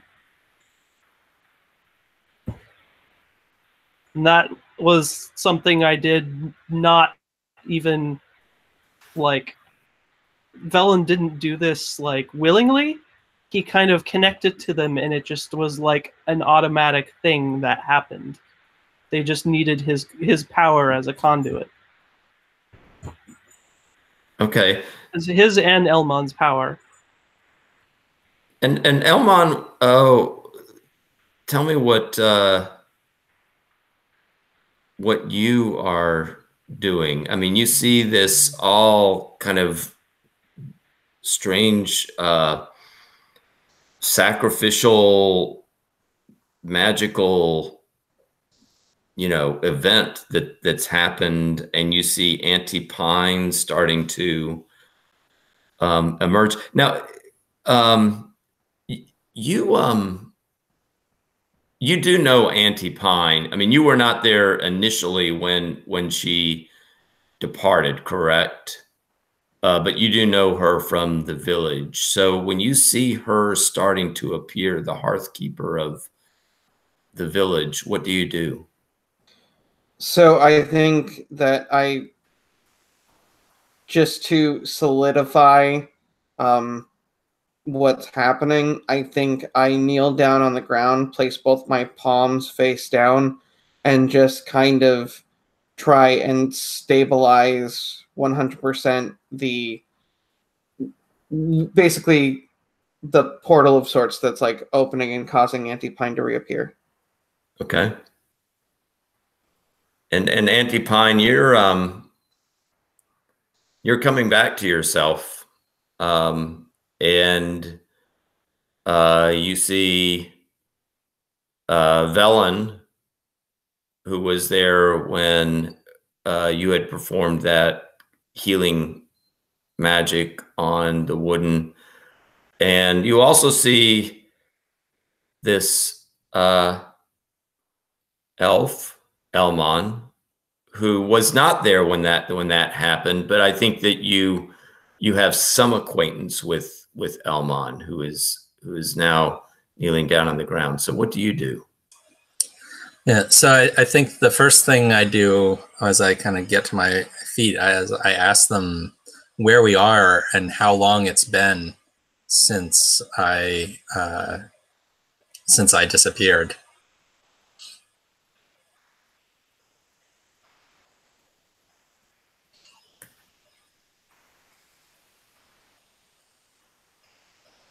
So Velen and Elmon, you hear Auntie Pine. Are you gonna tell me?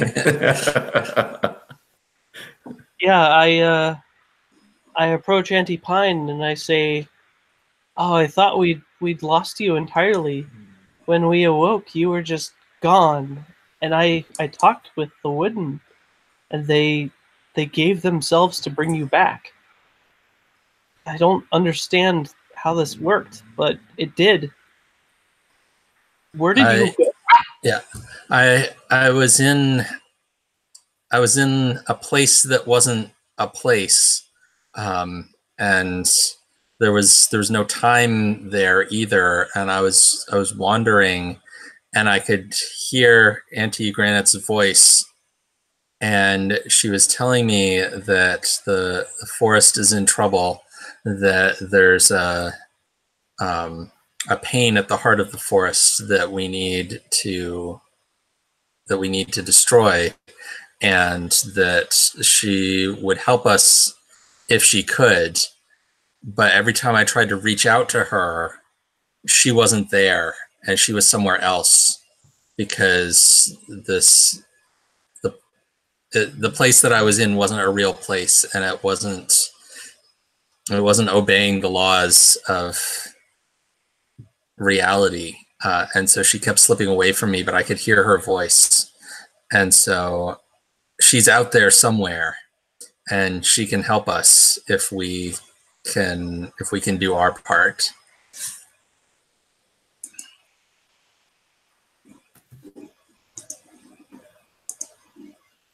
Duncan, I want you've been making your tea. I was just coming back with the tea, yes. And I want you to roll. This would either, and it's not really going to matter, because it could draw upon your storyteller trait, or it could draw upon your clan Black Hammer trait.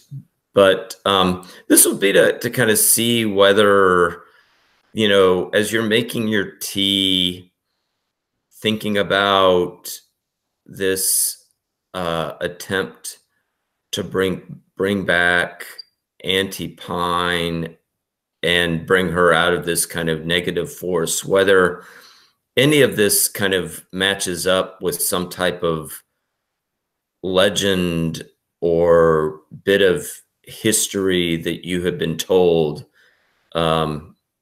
about the clan Blackhammer. And so that would give you, you get one for either the storyteller or the clan Blackhammer trait. And I'm going to give you 3 discretionary dice for this. Okay, that's 4. And one and 2 6s. Oh, Does the- okay. And if it's if you roll a 1, then the 6s are irrelevant. Okay. So you have a victory, and so you get to monologue. So there's something about what is happening, what has happened to Auntie Pine, and this negative force, and this kind of attempt to bring her back from beyond, that matches up with something that you know. Yes, and this comes back to him as he's like finally coming back to the rest of his companions. He has like this tray, which is actually his shield that he's using as a tray, and bringing 4 cups of lemongrass and chamomile tea. He offers one to each of them and says to them like, "Well, Pine, I'm glad that you're back. I haven't been.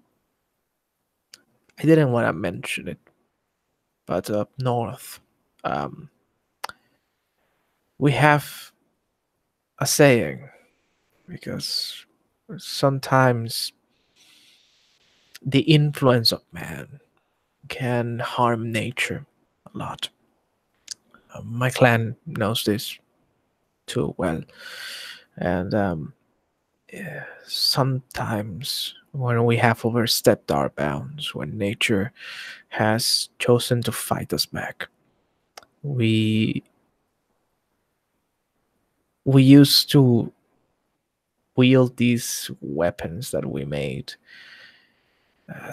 They are called the blight crushers, and each of them is only given to a family. The family only has one, and I have been considering that if this blight that I have seen show up could be like the one that once took place in my homeland, then I perhaps should seek out my blight crusher. I left it deep in the forest when I moved into your village. It's not far, and it will perhaps be of aid if we encounter nature in its truly most aggressive guise.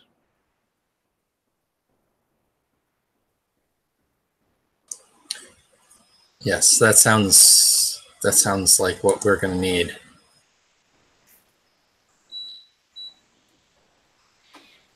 And Duncan, like, so you left this in the forest when you arrived.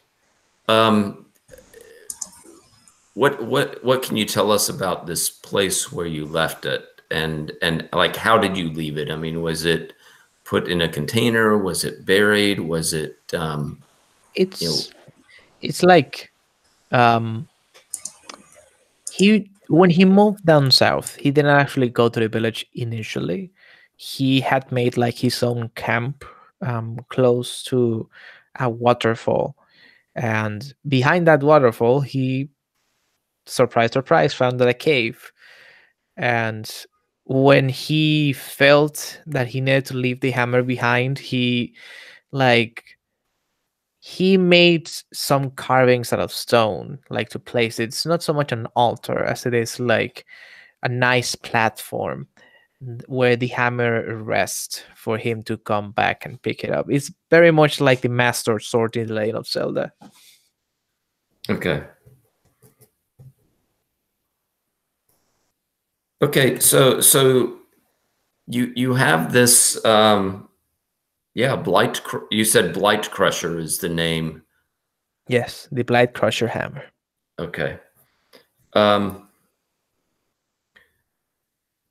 Auntie Pine has said that she agrees that this is worthwhile. I mean, Duncan, did you want to set off for this now? Is that?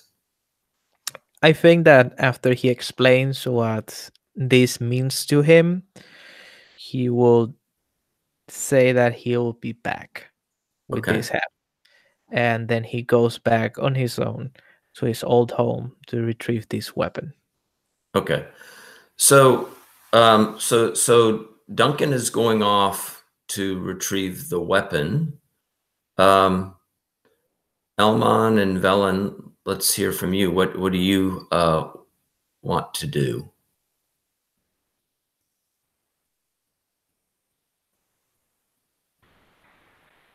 Probably could use some rest at this point. It's been very difficult. So, trying to think about like how does this connect to the next scene at this point? Well, yeah, I mean, just going up to the kind of meta level, I think so. So we've got the hammer, which is good because we need the hammer. We also need the gem, right? Gem was from creating the golem that from the bound version of the forest, right? Right. So it's not so much about finding the gem as it is about finding the right spot. Correct. To get into, to be able to create this entity, to bind this entity. Right. Which means we need Elmon to figure that out because he's the one who knows the most about the forest. You make a very valid point. A point that I, to be quite honest, from a player perspective, haven't consciously put much thought into. I'm just like, oh, yeah, that makes sense. I don't know how we get from point A to point C. I don't know where point B is.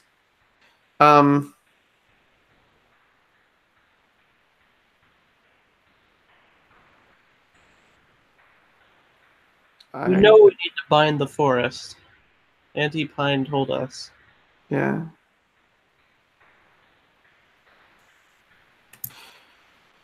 All right. I think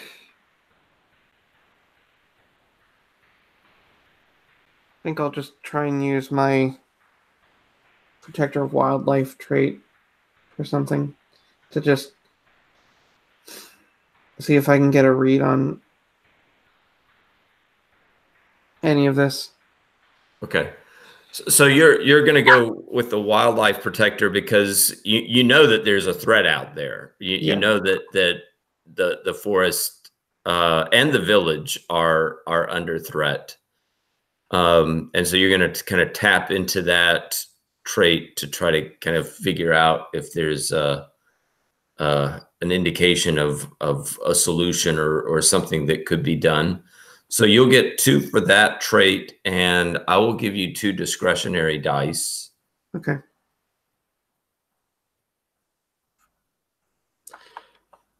All right. I don't have anything to pull from, so at this point it's just 4d6, which I am fine with.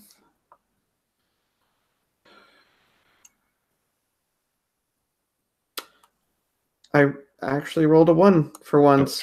Okay. That is surprising. Okay. So yeah, with you know, you're able to kind of, you know, whether it's through a hunch or whether it's through kind of just thinking about the nature of this kind of strange threat that the forest is under, you're able to get some sense of something that could be done. So you can take your monologue of victory. Oh boy. I'm not gonna lie, part of me just kept thinking I was gonna fail, so I'm like really having to think on my feet here. I mean, I could remind you that you know that scene where the golem was created, it was deep in the forest and it was next to a spring that was there deep in the forest. That is actually incredibly helpful. So I think I'll turn to Velen and Auntie Pine and say that I think our best bet in facing whatever we must face going forward, there is a location deep in the forest where there is a spring, and perhaps if we were able to construct something animate from the ground, we would be able to combine that with whatever Duncan is bringing and sort of be able to hopefully combine all of our efforts and get somewhere with this. Yeah, and this spring, do you have a sense that this is a place that Elmon has been to, or is this something? Yeah.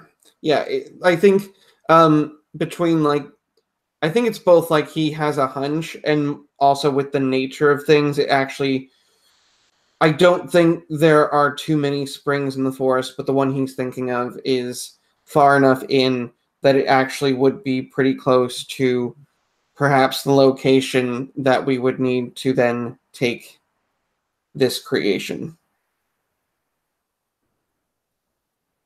Okay, so Auntie Pine, you've heard Elmon talking about this spring that's like way, way deep in the remote recesses of the forest. What do you do? So I want to roll a few more dice here. So I think I want to try to remember from my time in the sort of non-place and the things that I heard Auntie Granite say to me. And I want to try to remember if there's anything from that would either confirm this plan or would give us any additional, you know, pieces that we need to make sure to keep in mind. Okay, so we'll give you the anti-granite trait. Yep. So that would give 1, and I'll give you 3 dice. Okay. From the GM. And so I'm just gonna go ahead and wager all my other ones. Okay. Because we're almost at the end here, and I don't know if there is another session of this on the schedule, but I'm not signed up for it, so might as well go out with a bang here with 9 dice. And I somehow did not get a single one in that. I rolled 9 dice and didn't get a single one. Yeah. And I did get 2 6s. Yeah. So you do get 1. Yeah, you do get to add 1 die. So you don't lose any of the gambled ones, and you get 1 more. Right. But yeah, you failed in this. So why don't you narrate a little bit about your lack of success in this?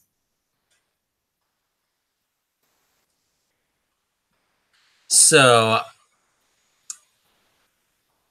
I think that I think what failure means in this context is that I'm trying to remember what Auntie Granite was telling me, and something about this plan feels wrong. It feels like something is going to go wrong, that we're missing something important, that it's not going to work somehow. And like, I'm sure of this from what I remember from the time, but I can't, but it's a feeling of being sure that something's going to go wrong. I can't articulate what exactly it was that Auntie Granite said that explains what the problem would be or what we could do about it or why this is a problem or anything. And so I think I'm trying to say this to the others, and they're not buying it because I can't articulate what the specific issue is. And so I end up having to go along with this plan, even though I have this feeling that Auntie Granite was trying to warn us away from doing this exact thing. Okay, so Velen, let's go to you, because like Elmon has this knowledge of a spring deep in the forest. Auntie Pine, upon hearing this, is clearly uncertain as to whether this is a wise course. Velen, what do you do? I'm making the call, or trying to make the call, I guess, with the group that's saying like, we don't have a better way forward than to try to do this. And even if it costs me my life, I think this is worth doing, because we've seen what was happening to the Wooden and what has happened to Auntie Pine when she tried to cure this. We can't let this thing keep going. So even if we're not sure, it's not worth the risk of doing nothing. I guess that's all I'm saying. Okay. And Elmon, are you gonna lead the crew? I mean, you're the one who would know exactly where this is. Yeah. I think if, once again, I'm the one who knows where he's going for now, which is probably why, in hindsight / foresight, things started going so badly at the Stone Circle. But, oh well. Yeah, I'll lead them. Okay. You start to lead the group out there. Let me turn quickly back to Duncan. Duncan, you make your way to the waterfall.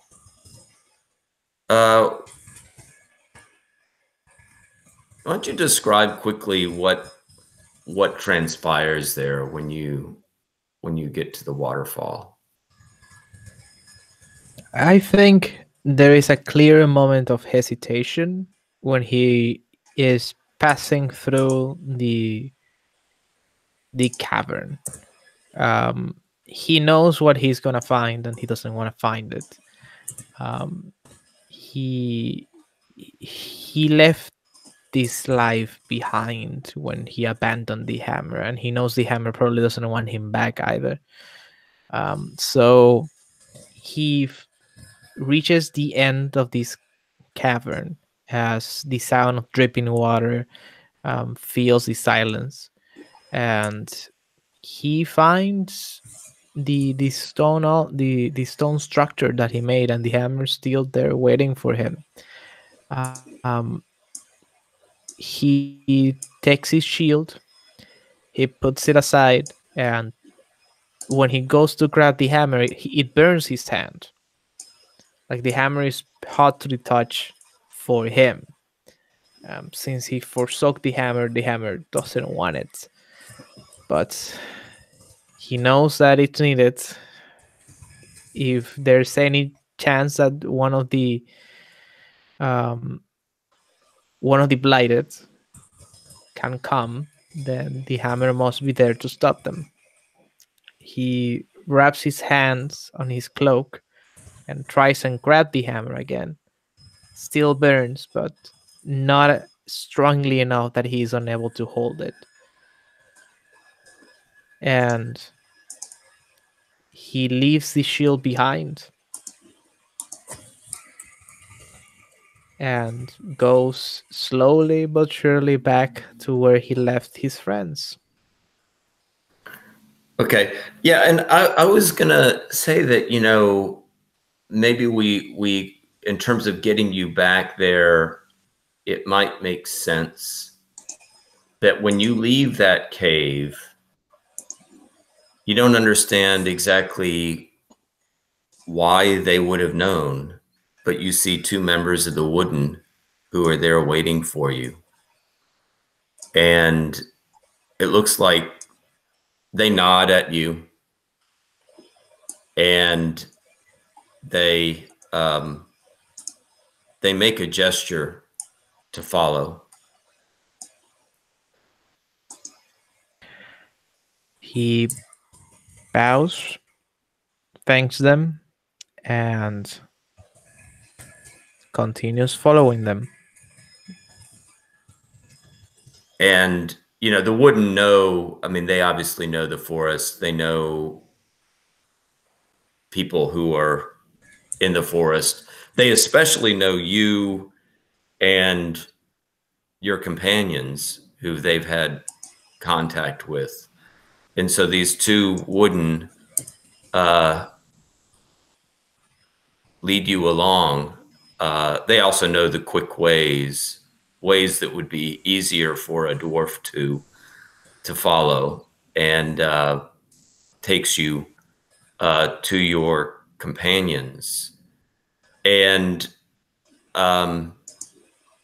they take you to a spring. You see, you're tired when you get there. It's been a pretty good pace for you, but you come across, you get deep into the forest, and they finally take you to a spring. And by the spring, you see your companions, and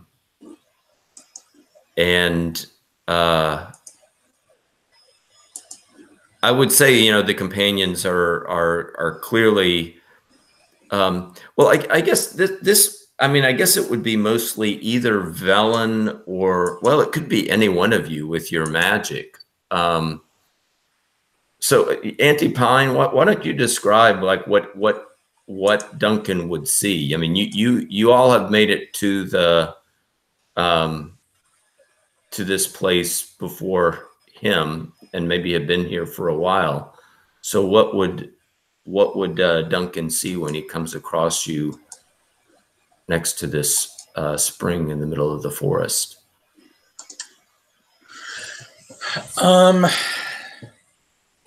So I think this spring, there's kind of a hillside that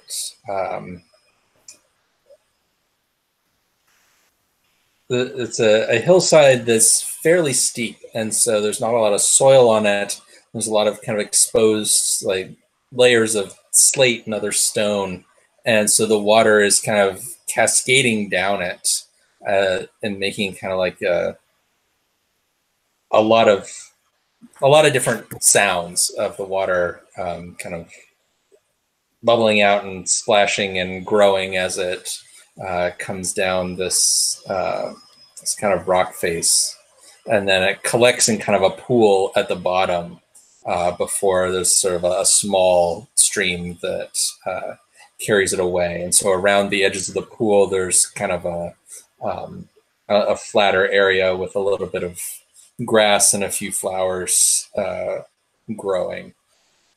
And so that bit of an area, because there's like the bit of steep slope, but it's like there's a little bit of a clearing, but then there's the big trees to either side that have branches that kind of arc over the top, so it feels like you're in this almost like this like cathedral there.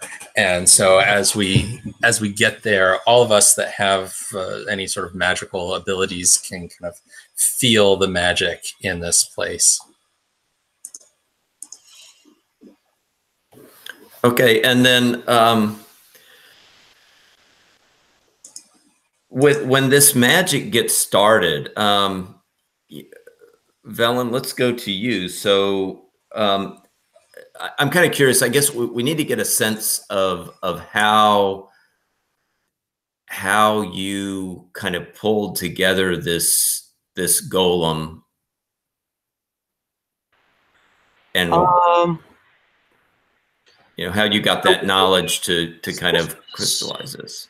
If I remember right, this was like the beginning of the second scene. Mm-hmm. Basically, this spring is sort of like the beginning of a lifeblood for the forest itself. It goes underground and in all directions, and this is sort of where it all starts. And I imagine part of it is just, you know, using the magic of the spring to sort of pull in the forest itself. You know, all of us using our magic to work and create this thing. And as it did that, like, we created sort of this mound that sort of animated into, as we slowly pulled it up and turned it into a more humanoid form, eventually we started to see this red, ungainly, violent-looking thing that sort of took form into a gem around the humanoid heart place that just sort of kind of grew out. And it's almost like we, you know, drained all of the toxin through the lifeblood of the forest. But like doing so brought the forest with it. We've done something by taking this spirit, this like basically a god of the forest, and given it a mortal form so that we can cure it in a mortal way. Mm-hmm. It's almost what we've done. Which is bad, because I think we just killed it when I shattered the gem with it. I don't know. I'm not sure if that's what happened or not yet. Yeah, and I guess we can play to find out next week. Yeah. We do that, because that takes us to, you know, where this all ended up tonight. That seems like a good place, I think, for the session. I mean, I think we successfully looped this around. I think we have, you know, the scenes kind of connected together. And why don't we, if we want to, we could do a quick go around the table or around the screen, as it may be, and kind of talk about the session tonight, what you liked, and also any wishes that you would have for next week. I must say that for me, this was the I have never run a game like this. I've never gone in the reverse order, and it was kind of a challenging experience. But Dolan, do you want to? I'm just going to go left to right across my screen. Dolan, reactions? Well, first and foremost, stars to all of you, because this game once again was very good. I am not convinced about this variant. Mm-hmm. Like I kind of like it that we managed to get it all to get back to where it all began, but it's hard. It requires a lot of mental gymnastics to get there, and I don't know. I think that if we played longer with it, maybe we could get used to it, but I don't know if that's a good thing, that you need to keep doing something until you are like comfortable like that to be able to enjoy it. It's not that I didn't enjoy it, it's that it is more difficult this way. There's a lot more time thinking about how do I make this make sense, instead of just saying like, okay, what is the most interesting decision that we could take right now? Yeah, they're definitely, you know, it does, like, as you work your way back, the scenes are kind of constrained to some extent, because you have an endpoint that you have to try to get to. which makes it different. Crom, how about you? Yeah, so wait, are we doing stars and wishes here? Is that what we're doing? Yes. Okay.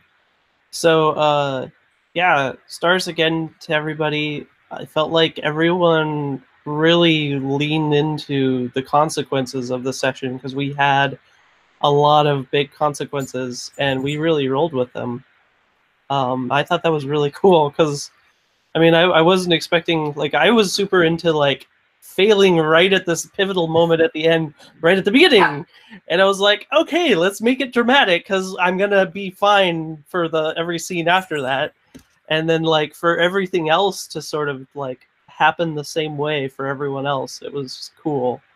As far as wishes go, I kind of wish that this format was, I'm sorry, my dog is being a brat right now. I wish this format was kind of had a more structure to it. I feel like it's really hard to patch together a story in this way when you have a clearly defined beginning, which we did. I kind of feel like if this had just been a one shot with this, it'd be a lot easier because then you don't have to worry about defining what the beginning is. And instead can do other things. But that said, it's still really cool because when you're in the past, you can do like foreshadowing on purpose, which is really cool. Like I said one thing at one time about I don't remember. The better example would be Auntie Pine, or excuse me, I can't remember who it was. Someone was, I think it was Auntie Pine, remembering what Granite told her about the right way to go about this, and this not being the right way to go about it, but not being able to convince us, nor really articulate like the why of it. And it's cool because that basically ties into, well, it actually went horribly. You know, we did it, but like it was bad. So it's both really cool because it's unique, but I also feel like it's not good for like longer running games. You definitely want a more constrained scenario. Yeah. So that's it. All right. Peter, how about you? Yeah, I'll echo sort of the stars to everyone for really leaning into the concept.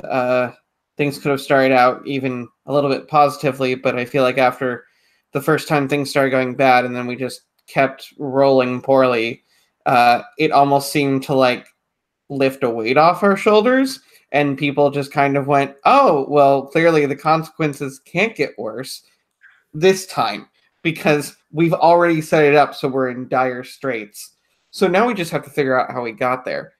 And so I really enjoyed that. Also, a special star to Stenter because now I know who Auntie Pine is, and I'm spent all last session everyone going, we have to find Auntie Pine, and I was like, I know, I don't really know who is this, and now I'm like, okay, yeah, worth saving, worth bringing back. Absolutely happy that she not only survived, but well, who knows? Actually, I was like, we ended on a good note, but that was like the beginning. So, yeah. Which that'll lead me into my wish, which is it. Like with I had fun with this variant. I'm not sold on it just because I'm so used to kind of understanding my character's mindset as things happen and then reacting to it and kind of going chronologically in a fashion. And so having to backtrack and go, why is like sometimes it was a sort of delightful coincidence where it was like, oh, this is actually what I meant. I didn't know that, but that worked out well. And then there were other times where I was just like, I set up this kind of, I was like, oh, it'd be really cool if like, where is Elmon at the beginning of this? Who knows? And then like, I answered that by saying he went off to explore whatever form was in the distance. And then we had that awkward moment where Crom was, oh, well, you're right there, right? And I'm like, no, according to my own setup, I had to not be here because I set this up. And so, you know, I think it was kind of one of those things where I still like the pool as a game. It's just a bit more, it's a bit trickier, and like it's hard to do the character development backwards. Especially since I'm used to doing that, like if I can write something and then kind of extrapolate from there. But when it's like in real time and we're kind of coming up with it as we go, yeah, I look forward to next week, if just to put the backwardsness of it to rest. I'm done playing Memento. Yes. Yeah, and I don't think next week, I don't think we'll do the reverse order next week. We'll kind of get it back on the normal chronology, I think, for next week. Stentor, how about you?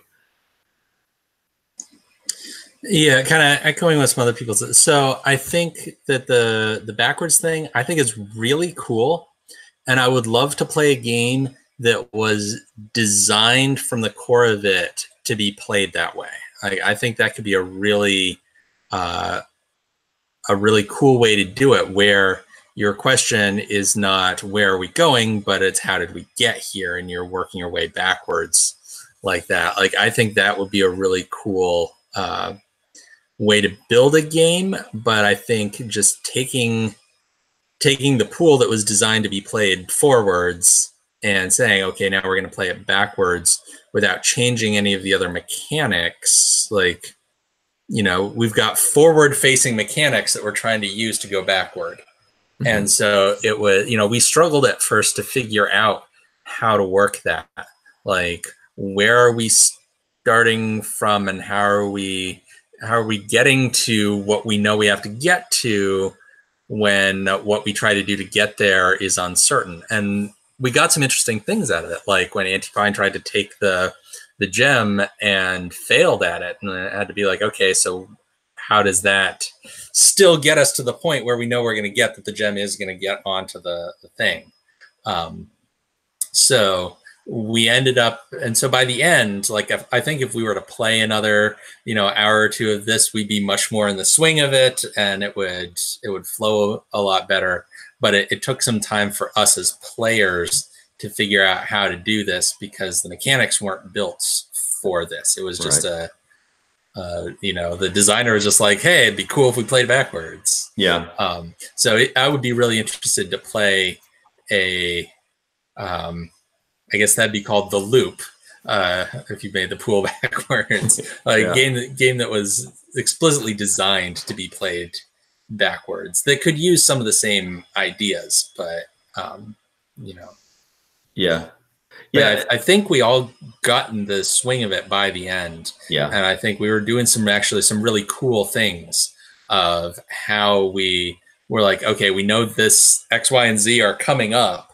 So how can we foreshadow them? How can we build the base so that they make sense in the scenes where they do show up? Yeah. And I guess, to be fair, I mean, the Snowball, which is this has, I mean, I am modifying it a little bit, because it does have other mechanics. Although I still don't know that with those. I think it still basically is the pool, and I don't think that the other, you know, elements that it has in there would change ultimately anything in terms of the way that it would play. I mean, I could see. I was going to say, you know, one game where kind of going back in time is a feature, and it can work, although there are challenges to this as well, but is, you know, in Microscope, where you kind of are jumping all over the place in terms of time. You start with a beginning point of some history, and you have a terminating point of some history, but then the players can kind of work between the beginning and ending, and then you can play out scenes in the middle of that. So, you know, somebody could play a scene, you know, towards the beginning of a session that may be, you know, near the end point of the history, and somebody else may, you know, play a scene that's earlier. although, you know, with that game, I feel, I mean, it's all structured, right? And the mechanics are kind of set up to kind of deal with that kind of fractal assembling of this history. And in that game, when you play out a scene, there's always like a really specific question. It's like, okay, the scene that you play out has to have a specific question that would be answered in the scene. And then once the question is answered, the scene. And so, but yeah, this is a kind of curious, a curious little piece, this Snowball variant. I mean, I could see possibly, I mean, it would depend on the storyline. I mean, I could see possibly if you had a longer running campaign type game where for one session to break things up, you might say, oh, okay, we're going to play the session this way. But yeah, it definitely has challenges to it. I think you know, as a GM, I was just trying to think of like, okay, when I start off a scene, you know, where do you start the scene? You know, you know, just kind of figuring out technically how to kind of get things to work is pretty a pretty challenging piece, and it does require a lot of like thinking on your feet to kind of get it all to kind of fit together, because it does become like this puzzle piece that all these puzzle pieces that you're trying to kind of assemble and trying to figure out like, how do I get to that end point, because you know what the end point has to be.